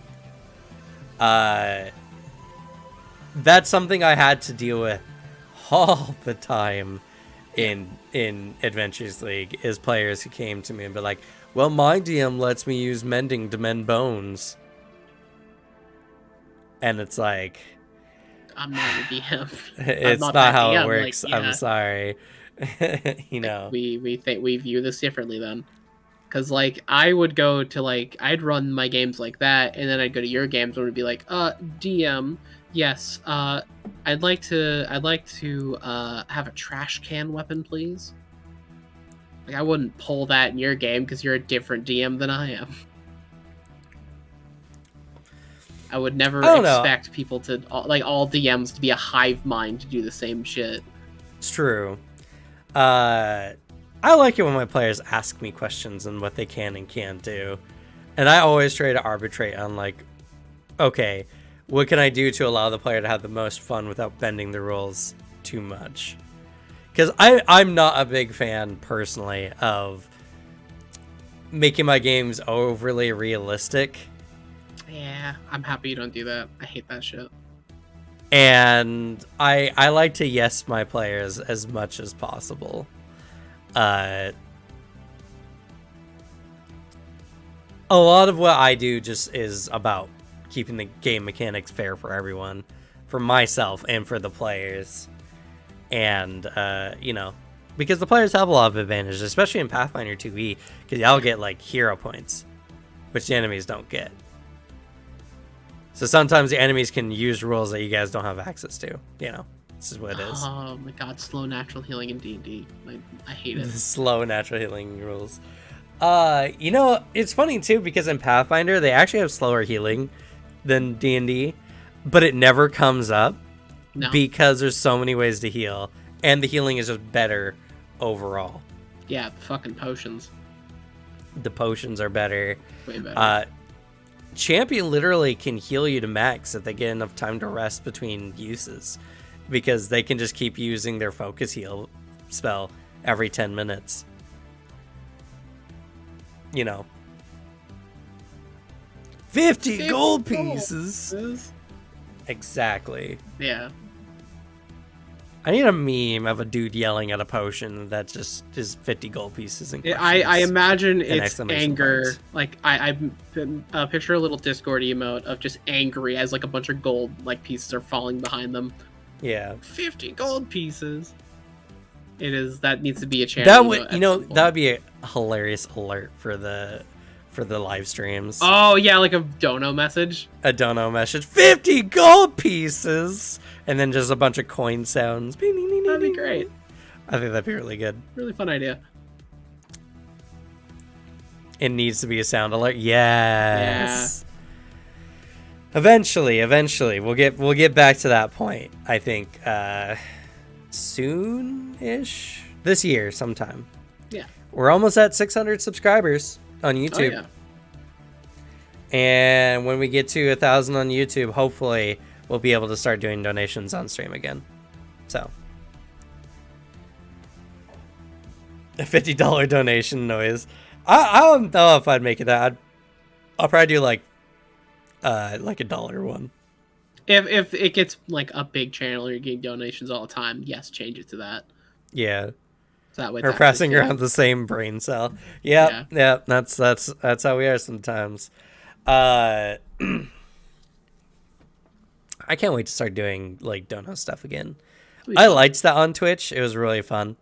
We still have like $100 donation here on the stream from a while ago, and some bits Alex donated a while ago. Yeah, I was in my Twitch wallet and I was like, I don't fucking know. Here you go. I just grabbed change from the couch and handed it to you. That's all it was. Pretty much. Hell yeah, but I mean that's totally good. That's good by me. Yeah, it's just kind of one of those things of like, just gotta get back to it. Unfortunately, that's just what happens with Twitch.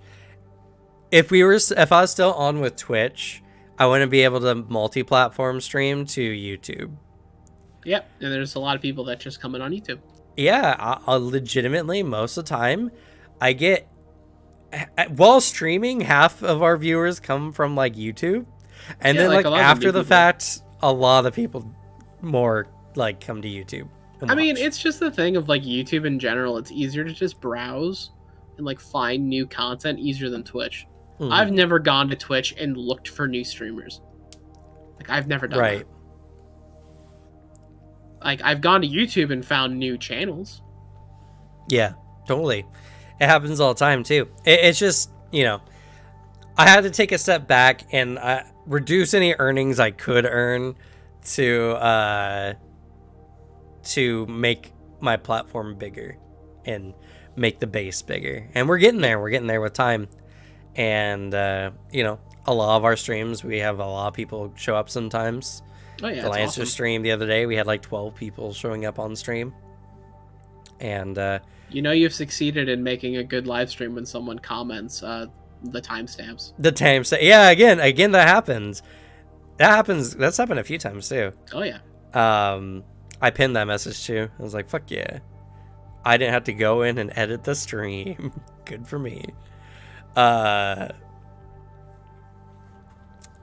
you know, like, we can enjoy the smallness for now, because eventually the chat's going to be popping, because there's going to be like 50 people, 100 people in chat, you know. And that'll be fun. In a nightmare, I'll have to actually do mod jobs. Yeah, like that's the part where it's like it gets fun and scary at the same time.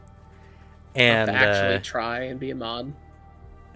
Yes, I'll remember. We'll send you some merch every now and then, because we know you can't afford it in your country. Oh yeah, totally. Yeah, we will. For a second, I thought you were offering to pay me in merch, and I was like, no, I don't want that. No. I don't want more. I don't want more clothes. Trust me, the second I can afford to give you at least like, I don't know, $1,200 a month minimum, then we can write up a contract. Oh yeah. I swear to God, you come at me with like, I'll pay you in t-shirts. I'll pay you in t-shirts. Are you fucking kidding me, Cam? I'm not doing this. No.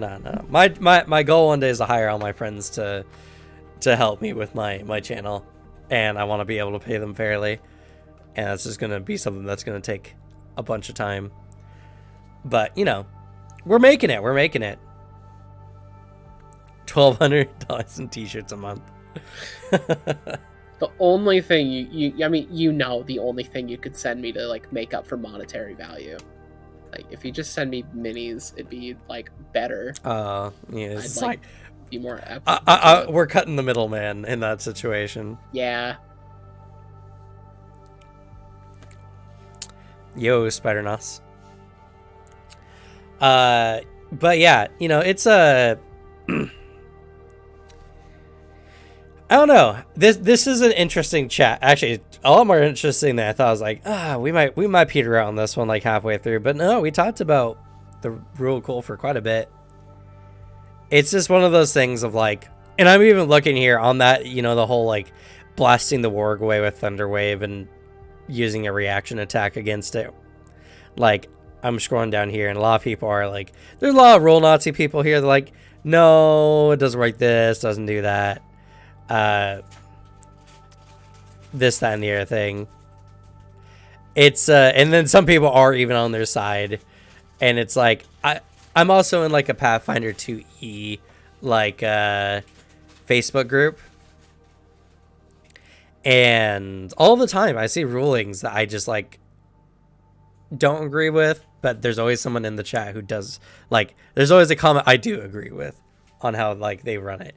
And I think that's the funny thing about tabletop is it's not a situation ever where you feel like no one plays the same way you do. Whenever you go to any kind of like discourse, you're going to see like a 50-50 split on like a ruling. Because most of the time it's just, does it work? Yes or no, And like I said, the Warg one, I would let happen because it's a net loss for the player, honestly. Yeah. It's a ton of resource loss. And they lose a resource to, like, 2 resources to do the equivalent of 1. Mm-hmm. Like, yeah, that's a good trade for the DM. Makes the player, like, have fun and also, like, just, it's not breaking anything.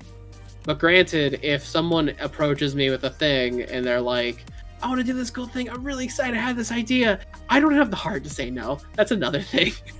Where if they come up with genuine enjoyment, like excitement, explaining this cool plan they have, I can't be like, no. I'll be like, I'll make some skill checks. Because I'd feel really bad.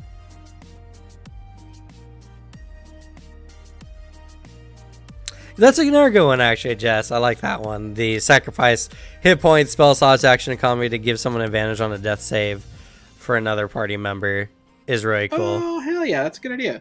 I like that. I mean, and that's the thing. And that's, I think, also something I do as a rule. Like, I'm not a rule Nazi. I've never played my games like a rule Nazi. But I play my games as the arbiter of truth, like, yeah, no, you run it by the rules, but like you're not like rules end all be all. You're not a rules lawyer. Like, thankfully, no. I wouldn't be in your games if you were, because I find Honestly, that those playstyles fucking infuriating. It's super inflexible and it doesn't allow you to do anything cool. No, it's boring. But yeah, like something like that would be something that I would even consider doing because one, if I wanted a player dead, they'd be dead. So yeah, like, it's not a situation of making the game easier or harder that way. If they're in that state between life and death, I've allowed them to be there so that they can get up. Otherwise, I'd have the enemy just one-shot them. Yeah, like easily. You make up the rules of that world. You can do that. Honestly, like. And it's not even a slight. The only time you have ever been like, follow the rules and I've been annoyed by it is just about like pouch and carry weight shit in Pathfinder. And I don't blame you. I understand why those rules exist. I just hate the concept of carry weight in any game. So it's a pure bias rule. That's fair. On my end. I just hate bag management and like resource management and carry weight mechanics. I find them personally absolutely infuriating. Other people like it, and it serves a purpose. So like, I'll suck it up. But when it's like, oh, you can't have this, it weighs too much. I'm always like, weighs too much. See, let me carry infinite weight. To me, I'm not necessarily a fan of carry weight. No. But that's also because I know in Pathfinder, once you get like level 5 or something, you'll pick up a bag of holding and then it doesn't matter anymore. Yeah, no. It's a thing of like, it's logical part of me is like, I understand why this is here. I understand the mechanic. I get it. But then there's the biased part of me that's like, carry weight. I have to go in my bag. I don't have just a bag of holding like the comic trope and just pull shit out of nowhere. Right. Cringe. That's just, I mean, that's how I always ran my shit, because it was like, I never ran carry weight or like, I never made them track ammunition, because I told them, that was another thing, I was very open, was like, I don't want to track that shit. I'm not going to make you track that shit. You can if you want to, I don't care. Because that sounds really boring. The only reason why I do it in Pathfinder at all, because I don't do it in Anima, actually. Yeah, fair. Whatsoever, is because literally the character sheets come with a tool for it. That's it. I do it in Anima because the Roll20 character sheets literally automate most of it. Yeah. So, and you know what, Jess? I wouldn't charge you 50 gold pieces for a healing potion in 5e. No. I would probably use the same potion chart from Pathfinder 2e and 5e. I did. It doesn't break the game, by the way. No, it wouldn't. It doesn't. The 5e potions are literally a waste of time. Yep. If you just use Pathfinder potions, the only thing I'd say is round to the nearest 5, and you're fine. Because at most, you're making them pay like a few more gold. But like, there's no detriment to my experience using the Pathfinder 2e chart. Nothing like changed. It just meant they had less gold because they were paying for potions more. Yeah, well, so and again, nothing was lost.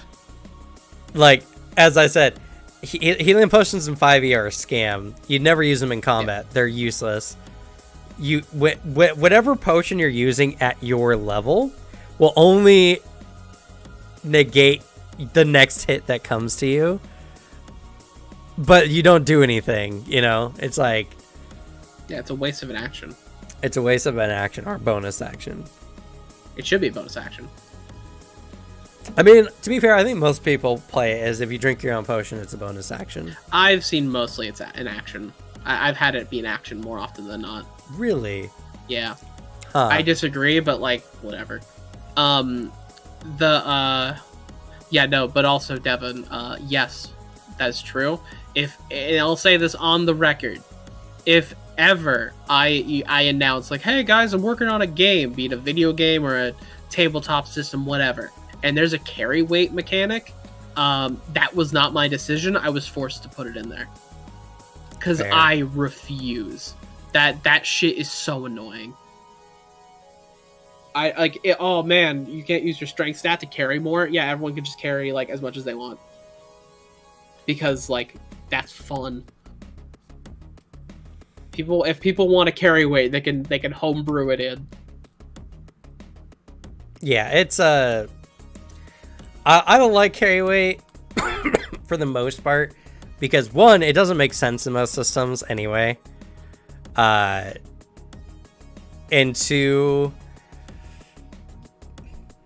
it's only there to punish players from looting. Exactly. People will just have less cool shit on them to do cool shit with because they're arbitrarily told they can't have it. Yeah.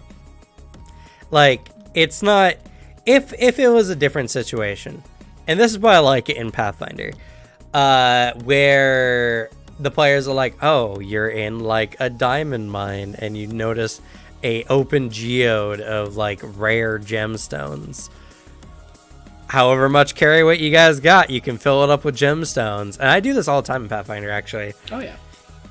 The players in Riptide currently are actually transporting... they're smuggling goods from one city to another. And they got paid 50 gold pieces per bulk they could stack away. And 50 gold pieces per bulk is huge. Oh, yeah. They even have 2 bags of holding, which that's like 50 bulks worth. They're getting a pretty nice payout. And it's based on their carry weight, you know.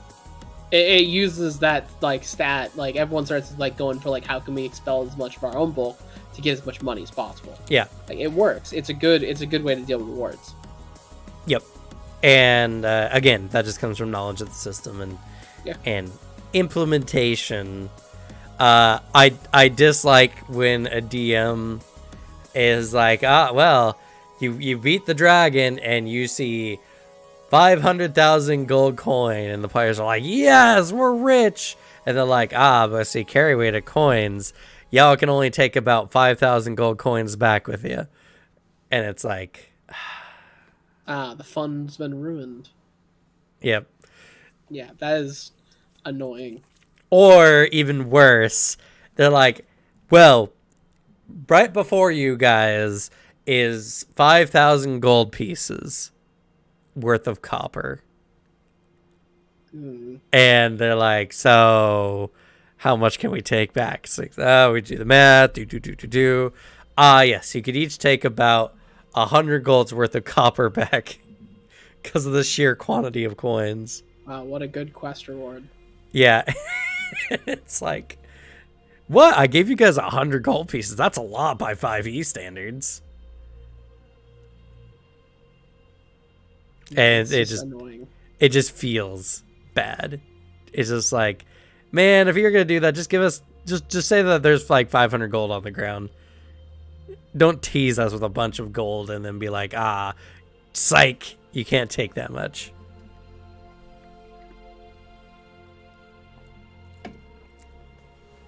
Yeah, man. Just like let your players like do what they want. It only will lead to like benefits. Just let your players like run the game for you. Hard disagree. Yeah, of course. But like in the end, it's all about what you want for your table and what you want. Some players want nitty-gritty like inventory management. They want survival. They want, they want you to count their arrows and their bolts, which I find is the worst thing ever. Ammunition should never be counted, ever. No, I just assume the only time I'll do it is if you have some cool, super cool, fancy one, like the magic arrows of God slaying. It's like, yeah, you get 5 of them. You're gonna use 5 of them. Yeah, if special arrows are special arrows, yeah. Yeah, that's different. I remember back in the day of my DMing early, I used to be like, no, you gotta count your arrows because ranged has the advantage of hurting enemies from outside of their threat range. They have to get up to you, and if you're kiting them, then you're just attacking them from safety. It's a balancing thing. After years of experience, I've realized it doesn't matter because one, you want your players to win the fight anyway. So that scenario, like, you don't want to make it where one player can't attack anymore.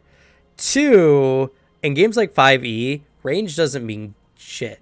It doesn't.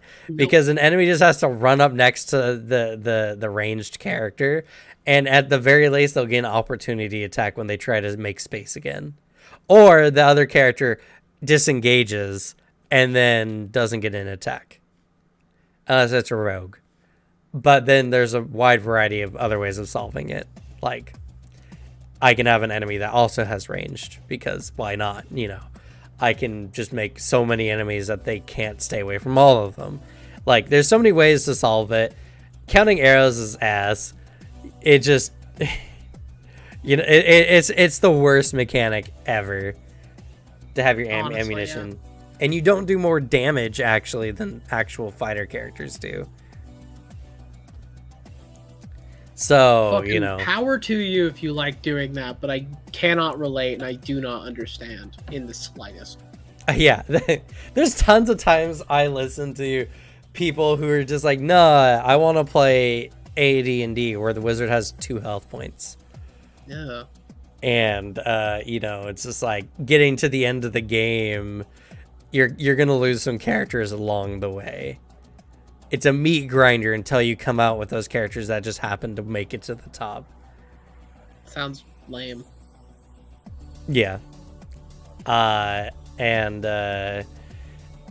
There's all kinds of things. There's ones that are like, we don't like magic in our tabletop, so we just remove anything that has a magical quality. We just play pure like medieval warriors. That one's weird. And all that kind of stuff.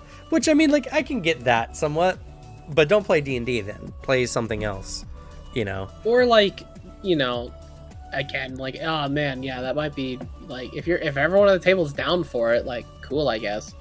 Like, Or I shouldn't say don't play D&D, but don't act like your D&D is better than everyone else's. Yeah, that's the important bit. Like, you're playing a different game at that point, so, like, treat it like you're playing a different game. And they like, yeah, we're playing a really low magic setting, like, as in it's barely there. It's like, cool. I'm not totally into that, but power to you. Like, that's usually how that would go. Yeah, it's just there's so many people where they're like tabletop supremacists. They're like, the way we play is better than everyone else's. And it's like, it's one of those things that's true and not true at the same time. It's better for you. Yeah, it's better for you, and if that's how you enjoy the game, that's how you enjoy the game. Legitimately, it is the best way to play because it's the way you prefer. Yeah. Simultaneously, shut up. You don't have to tell me about it. Like, man, yeah, your meat grinder way sounds great. I can't wait to get hyper attached to a character and then have them die in that same session. Like, and whenever I hear about that, it's like, why would I play a character that I know is just probably going to die? Why would I actually take the time to make something interesting? They're going to die anyways. But that's because we play very heavy narrative stuff. So, like, I like getting invested in characters and, like, playing them. I don't want, like, death is a threat because it makes engaging story, but, like, I don't want my characters to just get killed in a horde. Like, oh, here's my new character, and they're dead. Okay. Yeah, right. And I mean, like, I was watching a YouTube video, and there's like a guy was talking about, he's like, oh, yeah, no, I love those days. I had my stack of character sheets right there. When my character died, I just pulled one out, you know, changed a couple letters in the name, and I was good to go. And when my character actually did make it to the top, then I was like, this guy earned it. And it's like, I mean, I can see the appeal if I was entering a game with that understanding. I know I've played that sounds like you're just playing a roguelite at that point. Yeah, but you didn't earn it. That's the thing. Yeah, not really. None of those characters were different. It was purely random luck. You know, there's no earning the scenario. It's like they try to act like their characters are better than yours because their characters actually survive, while yours, you know, don't have to worry about dying. And it's like, that's not the point of tabletop. It's the point of AD&D and D&D First Edition, because that was the concept they were designed around. Gary Gygax wanted to play war games, but from the character's perspective. And when they were made, your characters were just normal people. You know, they were the army units on the battlefield. That's it. That's what they were. That was the concept behind them. That's why it was designed that way. Yeah. Tabletop, as it has evolved and just become its thing, is a narrative game experience. The point of it is to tell a story and to have game mechanics make it so that it's not like you're just writing a book. You don't know what's going to happen. There's rules that come up. You know, the future is unknown because it's left to chance. And your job is to play a character who's interesting enough. And if your character's interesting enough that people remember them even after they die, then you still won the game. You know what I mean? Yeah. Like, Garvey, one of your characters, we talk about him all the time. Yeah, dude made an impact. You know who we actually don't talk about all that much? Who? Hiram. Nope. Who also died and made it to the last fight of the game, but we just don't talk about Hiram as much as Garvey. Yeah, not really. We do talk about Hiram some. He wasn't a bad character. We do talk about him some. I thought he was fun. It's just, you know, He wasn't Garvey.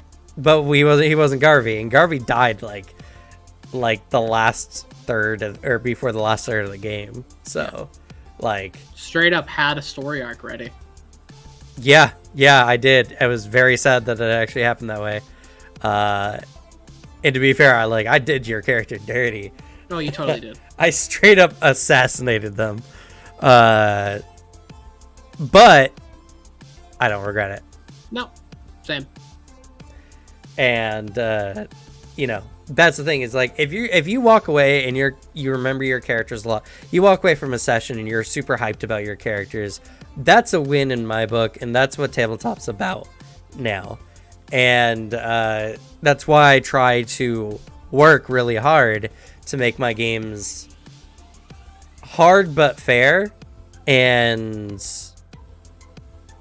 in the sense, well, I wouldn't say hard. I would say my games are pretty average level difficulty, in all honesty, with a couple hard fights mixed in, because I don't have many players die. True, you really don't. I literally give y'all each in encounters based on where I think your power is, and I've gotten really good at adjusting and making it so that y'all can, like, not adjusting in the game. I understand in some situations, like, okay, I understand this boss is a little bit too hard for the party, so I'm gonna give it like a quirk, or I'm gonna give it like something I remember in Shadows That Laugh, that like one of the first big fights, the players are fighting a creature that was like 3 levels above them, which is a lot in Pathfinder. And it's like, okay, so the boss is gonna be dying while this is happening. They're gonna start getting enfeebled. They're gonna start getting clumsy. They're gonna start losing max HP as the fight's going on, because like they were stopping this ritual as keeping this one ape creature from aging, pretty much. And so he started aging rapidly during the fight. He still nearly killed the party. Oh yeah, I heard about this. But the players managed to make their way through it. Yeah. And it's a skill. It's a skill to do that. That's what I want. That's what I think gaming should be, is the creation of narratives that you can't get anywhere else. Your own anime, your own novel, your own, grimdark experience even. Like, I've been actually listening in on a lot of the Warhammer stuff lately. And there's a lot of campaigns I can view in Warhammer where none of the players come out alive, but they still do something incredible on top of things. Kind of like the theme of it, yeah, kind of like the Fall of Cadia, where God, the planet broke before the guard did. The planet broke before the guard did. Cadia lives. Cadia lives, because literally what happened was the planet got cracked. Yeah, because Abaddon threw a fucking temper tantrum.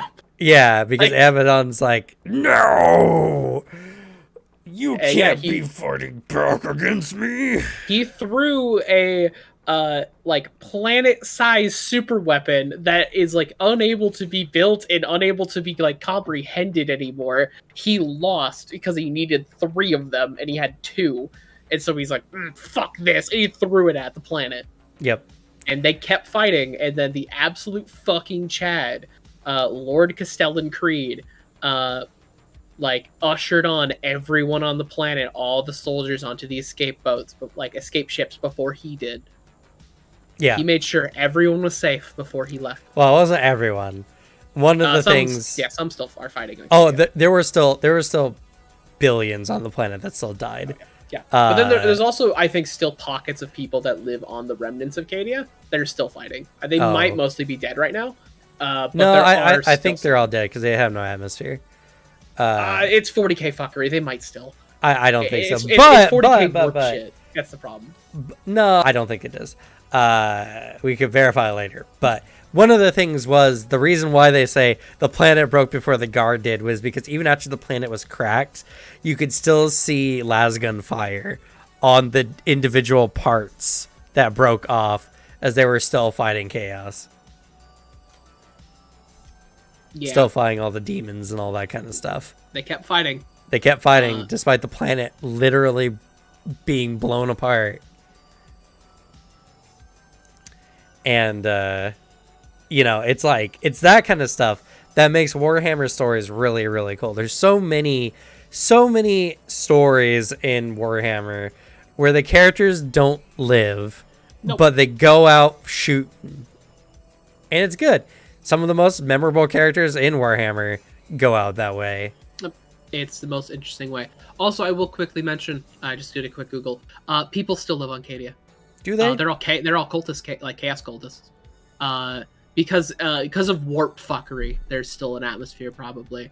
But there are cultists that like settled on Cadia, and Captain General Trajan Florus of the Custodians led a giant battle on Cadia, like recently. Okay, well, but they're all demon cultists, though, so it doesn't even matter. It's not matter. normal They're people. chaff. No. I mean, regardless, they'll stay. The planet is still livable, but it's because now Cadia is in the warp, and the warp makes no sense. So, you know, just the warp does not function like real space. Yeah, but it's like a demon. It's demon infested now, so it doesn't matter. Demon space. Yeah, I mean, that's the fun of it. Like, Warhammer shit's brutal, and like if you're doing a campaign from the perspective of regular, like by regular humans, I mean like guards, Sisters of Battle, Mechanicus. Like the battle is won because you made a significant blow. Like the guardsmen, I think there's some really fun quotes from them of like gladly sacrifice 1,000,000 to gain an inch of ground. Yeah. That's what you have to do in that setting. The Imperial Guard have a 90% mortality rate. Yep. And you don't get a pick to be a guard most of the time. Nope. Yeah, a lot of times you are part of the Imperial type, and because you are an able-bodied person, you have to go to the guard. If you're special, you'll go to the Schola and be brainwashed into a special guard. Yeah. You'll be given the forget me juice. Talk about the skull is a very different story. But you've gotten to that episode, I take. Yes. I'm actually learning Warhammer now. It's really fascinating. It's been crazy. It's really fascinating. The Emperor had text to speech is a hilarious series. It's so good. Alpha Buffaza is fucking great. Or Alpha Busa. He's phenomenal. Alpha Busa, yeah. Sadly, the series is on indefinite hiatus. Yeah. But they've just retextured the characters, and now they're in the Vampire the Masquerade universe. It's Hunters, like the road trip or something, where it is straight up just Emperor, Little Kitten, Magnus, Dorn, and Boy, and that is the characters, and it's so fucking funny. Dorn is so fucking funny. By the way, Dorn is my favorite. I love him. He's so funny. No. I was just no. That is funny. That is not funny. I don't know what their flavor has to do with anything. It's funny because he doesn't get subtext until he does. Yeah, he's inconsistent. It's super funny. Also, the funny part is a lot of the dialogue in the later series is actually improv from the voice actors. So my favorite is, as the series goes on, Magnus's voice actor, he starts breaking character more often, because sometimes they'll throw him bullshit that he has to react to in the moment. Because the actor for Magnus, most of his lines are improv because he's really fucking good at it. That's pretty good. I've seen some videos. I've seen videos of him like solo. He's fucking hysterical. Like that guy. I need to find him and like follow him on like more stuff. If he's like has a Twitch, I want to watch his streams. Yeah. Yeah, I don't know. The stuff is really, really good. I also love the Emperor. Oh my god. He's such a good character because he's so... There's moments where you legitimately feel like he's trying his best and he feels like... They made a character who speaks through text-to-speech sound like they have emotion. It's astonishing. And... How it feels like sometimes he is upset. And angry or actually sad. He also is actually very charismatic. He's really good at getting people on his side when he wants them to be. And then there's other times where he's just a complete douchebag. And the best part of that is completely canon for the Emperor. Yeah, like, it is. That is what he's like in the books. In one book, he'll be the nicest person you've ever met. Next book, he's an asshole for no reason. Like the stuff is so like lore accurate with twists on it, which is what I like a lot about that series. Like you will learn a lot, and once like you read the books, you're like, holy shit, that was a bang on like just twist on this character. Yeah. And then like, have you gotten to the dad perver yet? The dad what? Dad perver, I think is what they call them. It's a part of the Emperor in like a part of lore that I don't think is canon anymore called the Star Child. Oh, a little bit. Yeah. Where that one guy becomes like possessed by. Yeah, Feod perver is another name for him. Yeah, where he because the Emperor expelled his empathy. Yep. And now he's just peak dad that cares for his kids. Yep. It's I haven't gotten all the way through that part yet, but they're dealing with the Drukhari. So. Oh yeah. Also, have you've watched the Yu-Gi-Oh episodes, right? Yes. Good, because those are important. Yes. I love how Kitten literally beats them with a stupid little cat character every time. It's so good and accurate for the characters it too. Really it's is. Ridiculous how accurate all of those Yu-Gi-Oh decks Zinch are. is hilarious. Yeah, his entire deck is a gimmick. Like a really annoying gimmick, and then like Kitten's is just an effective like core theme. The Emperor is all about like making the absolute best monster, like through a bullshit combo and the best cards in the game because he deserves it because he's the Emperor. After playing the Duel Masters Arena or whatever, I totally get Kitten's feeling like, is your turn done yet? He's like, no. And he still has like 15 things to do, and like everything's indestructible, and it's great. Oh yeah. The one thing I'm sad at is that we're not gonna see how the fall of Cadia and like the current lore of 40K was gonna impact the series because we saw Belisarius Call, and he's really important because he made Primaris Marines when Guilliman woke up. And there's a running joke that he wants Guilliman's life support taken off. He does, yeah. And I want to know what Guilliman was going to be like if he showed up. Yeah. And they're also very heavily implying that Abaddon is getting together for his like, I think they call it his little like hubbub or his little get together. It's like that's the Black Crusade. It's really clear they're gearing up for it, but we don't know what it was going to like happen in the TTS verse. Yeah, I legitimately enjoy the series though.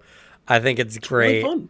I think it's pretty well written, despite how campy it can be sometimes. Oh yeah, it's fun, and it's actually like it's got some pretty good like moments. Like it's that's the fun of it. It's just a good time, and I also respect it because it is confirmed that a lot of actual GW writers are fans of the TTS verse.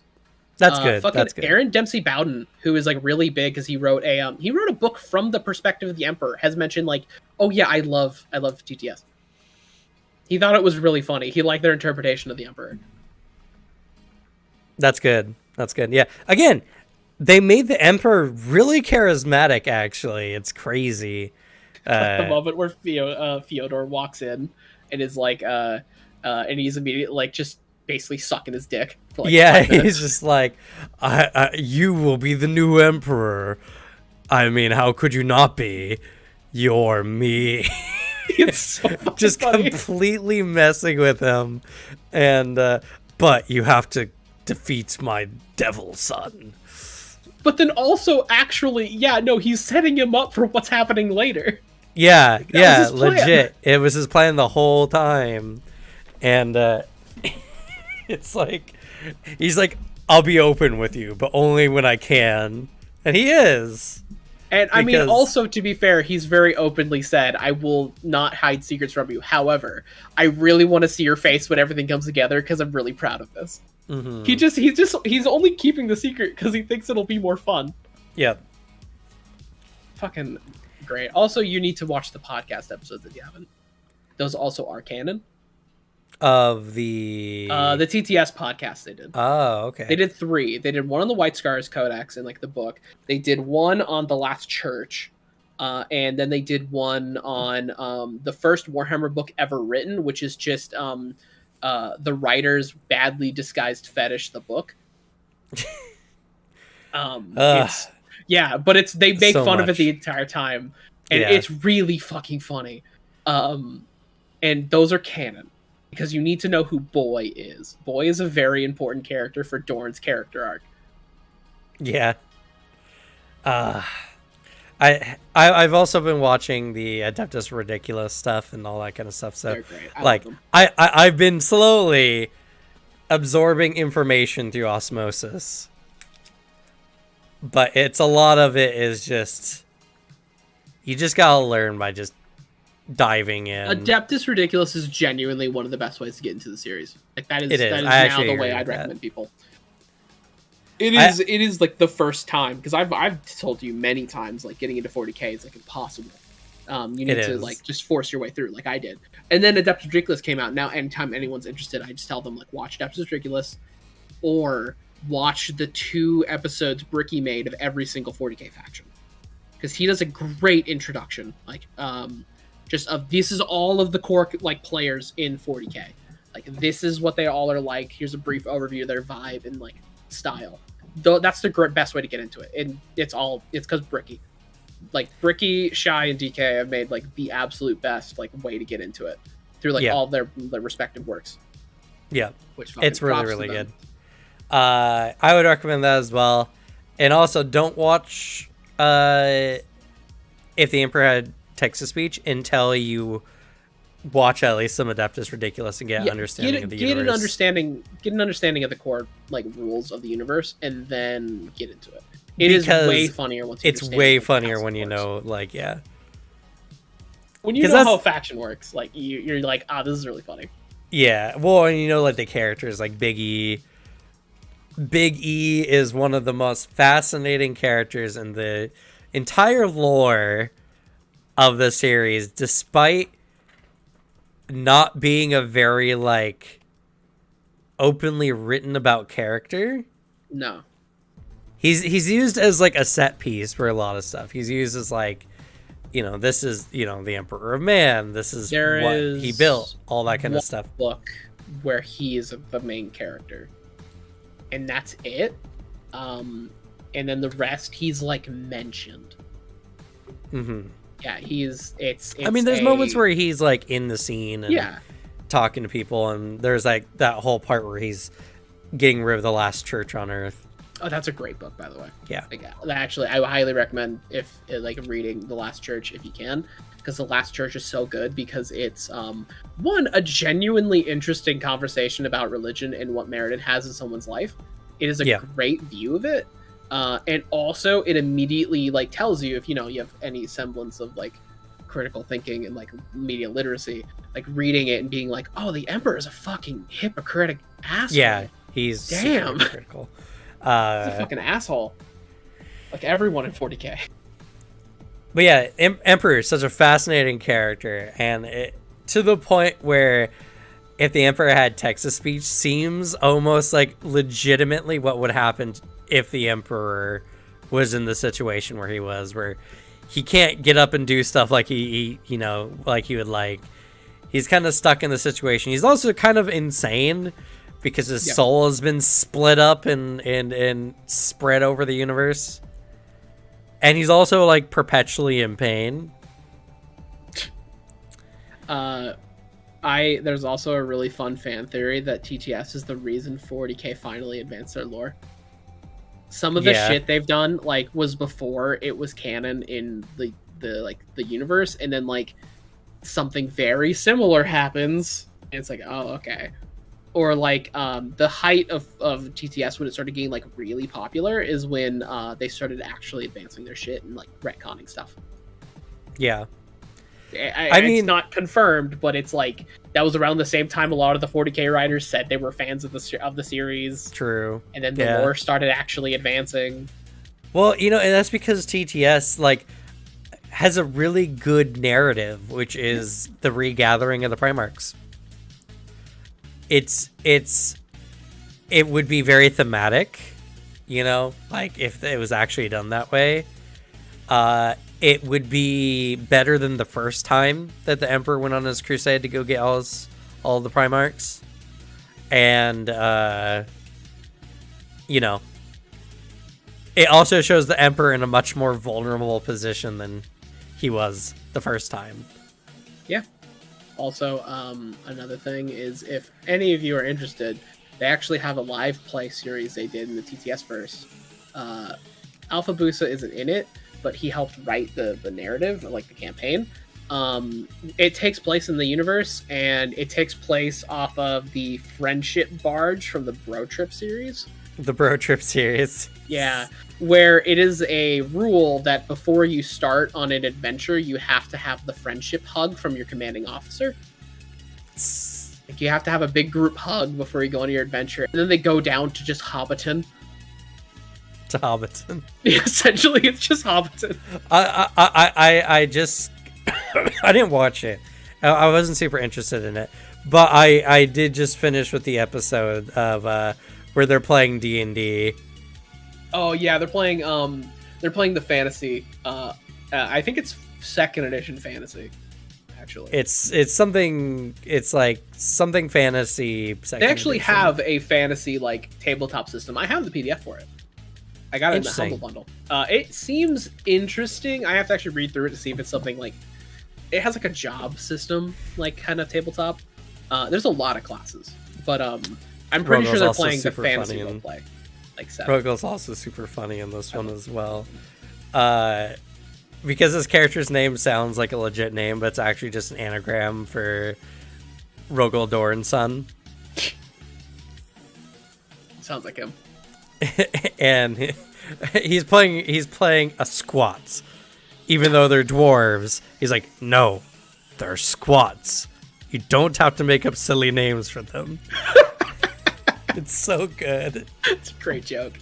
I love it. It's really good because Warhammer wrote out their squats. Oh yeah, they're dead.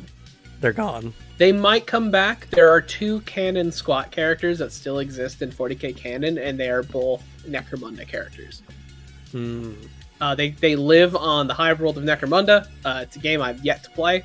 There's a video game for it, but it's not very good. But there is talks that we might get some squats for Imperial Guard. And squats are space dwarves. Yep, they are just space humanity has like...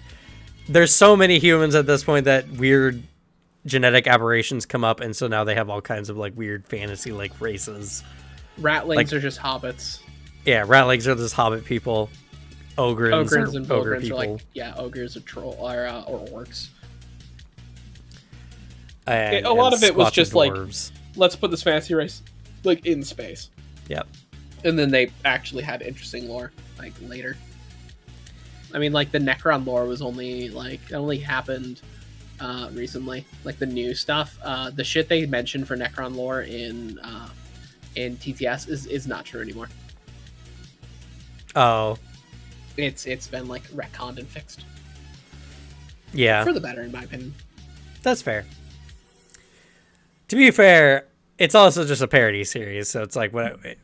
No, right or wrong, it was canon at the time. Is the thing. Yeah. When they said it, it's canon. It's not anymore. But it's like, if you're gonna watch TTS, don't. That's not what Necrons are. Like, just warning you, they're not Terminators anymore. But oh man, we actually did overshoot a lot. Yeah, we've overshot by about half hours. I was getting ready to end. Yeah, so I need to head out. Thank you all so much for watching. If you stuck around for the Warhammer part, posts the fact or whatever, type your favorite Warhammer character into the comments section below. There is a series of right answers I have in my head. If you do not have them, I will shame you. It's okay. And if you don't know anything about Warhammer, what should they put in the comment if they don't know anything about Warhammer? I don't know anything about Warhammer. Just write that. That's boring. That's boring. That's a type praise the Emperor of Man. There you go. Oh, that works. Praise the Emperor of Man. That is true. That did happen. Don't you need suits? There is funny. fucking hell. They're so hate great. this. Hey, we gotta go.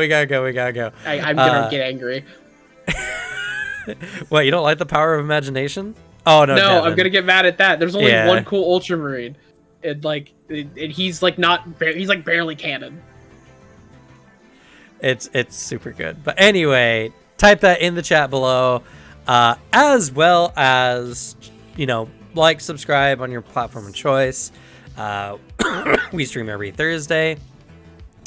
We're going to be having a video coming out next week for our favorite tier lists for Mechs and Lancer. So that'll be interesting. Hell yeah.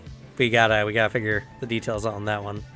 I'm getting an idea. I just got a little bit of prep work, and I'll make it so it's pretty easy once we actually record it. Hopefully, I want to start working on my Lancer video that I was doing for this week.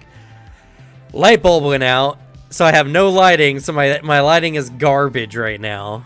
So I'll have to see what I can do about that. I'll be working on that as well. Just unfortunate that happened right before I needed it so badly. So it's in the mail. It's coming. Should be here on Saturday. Anywho, yeah, let's not even drag it out. Let's say goodnight. Good night. Good night.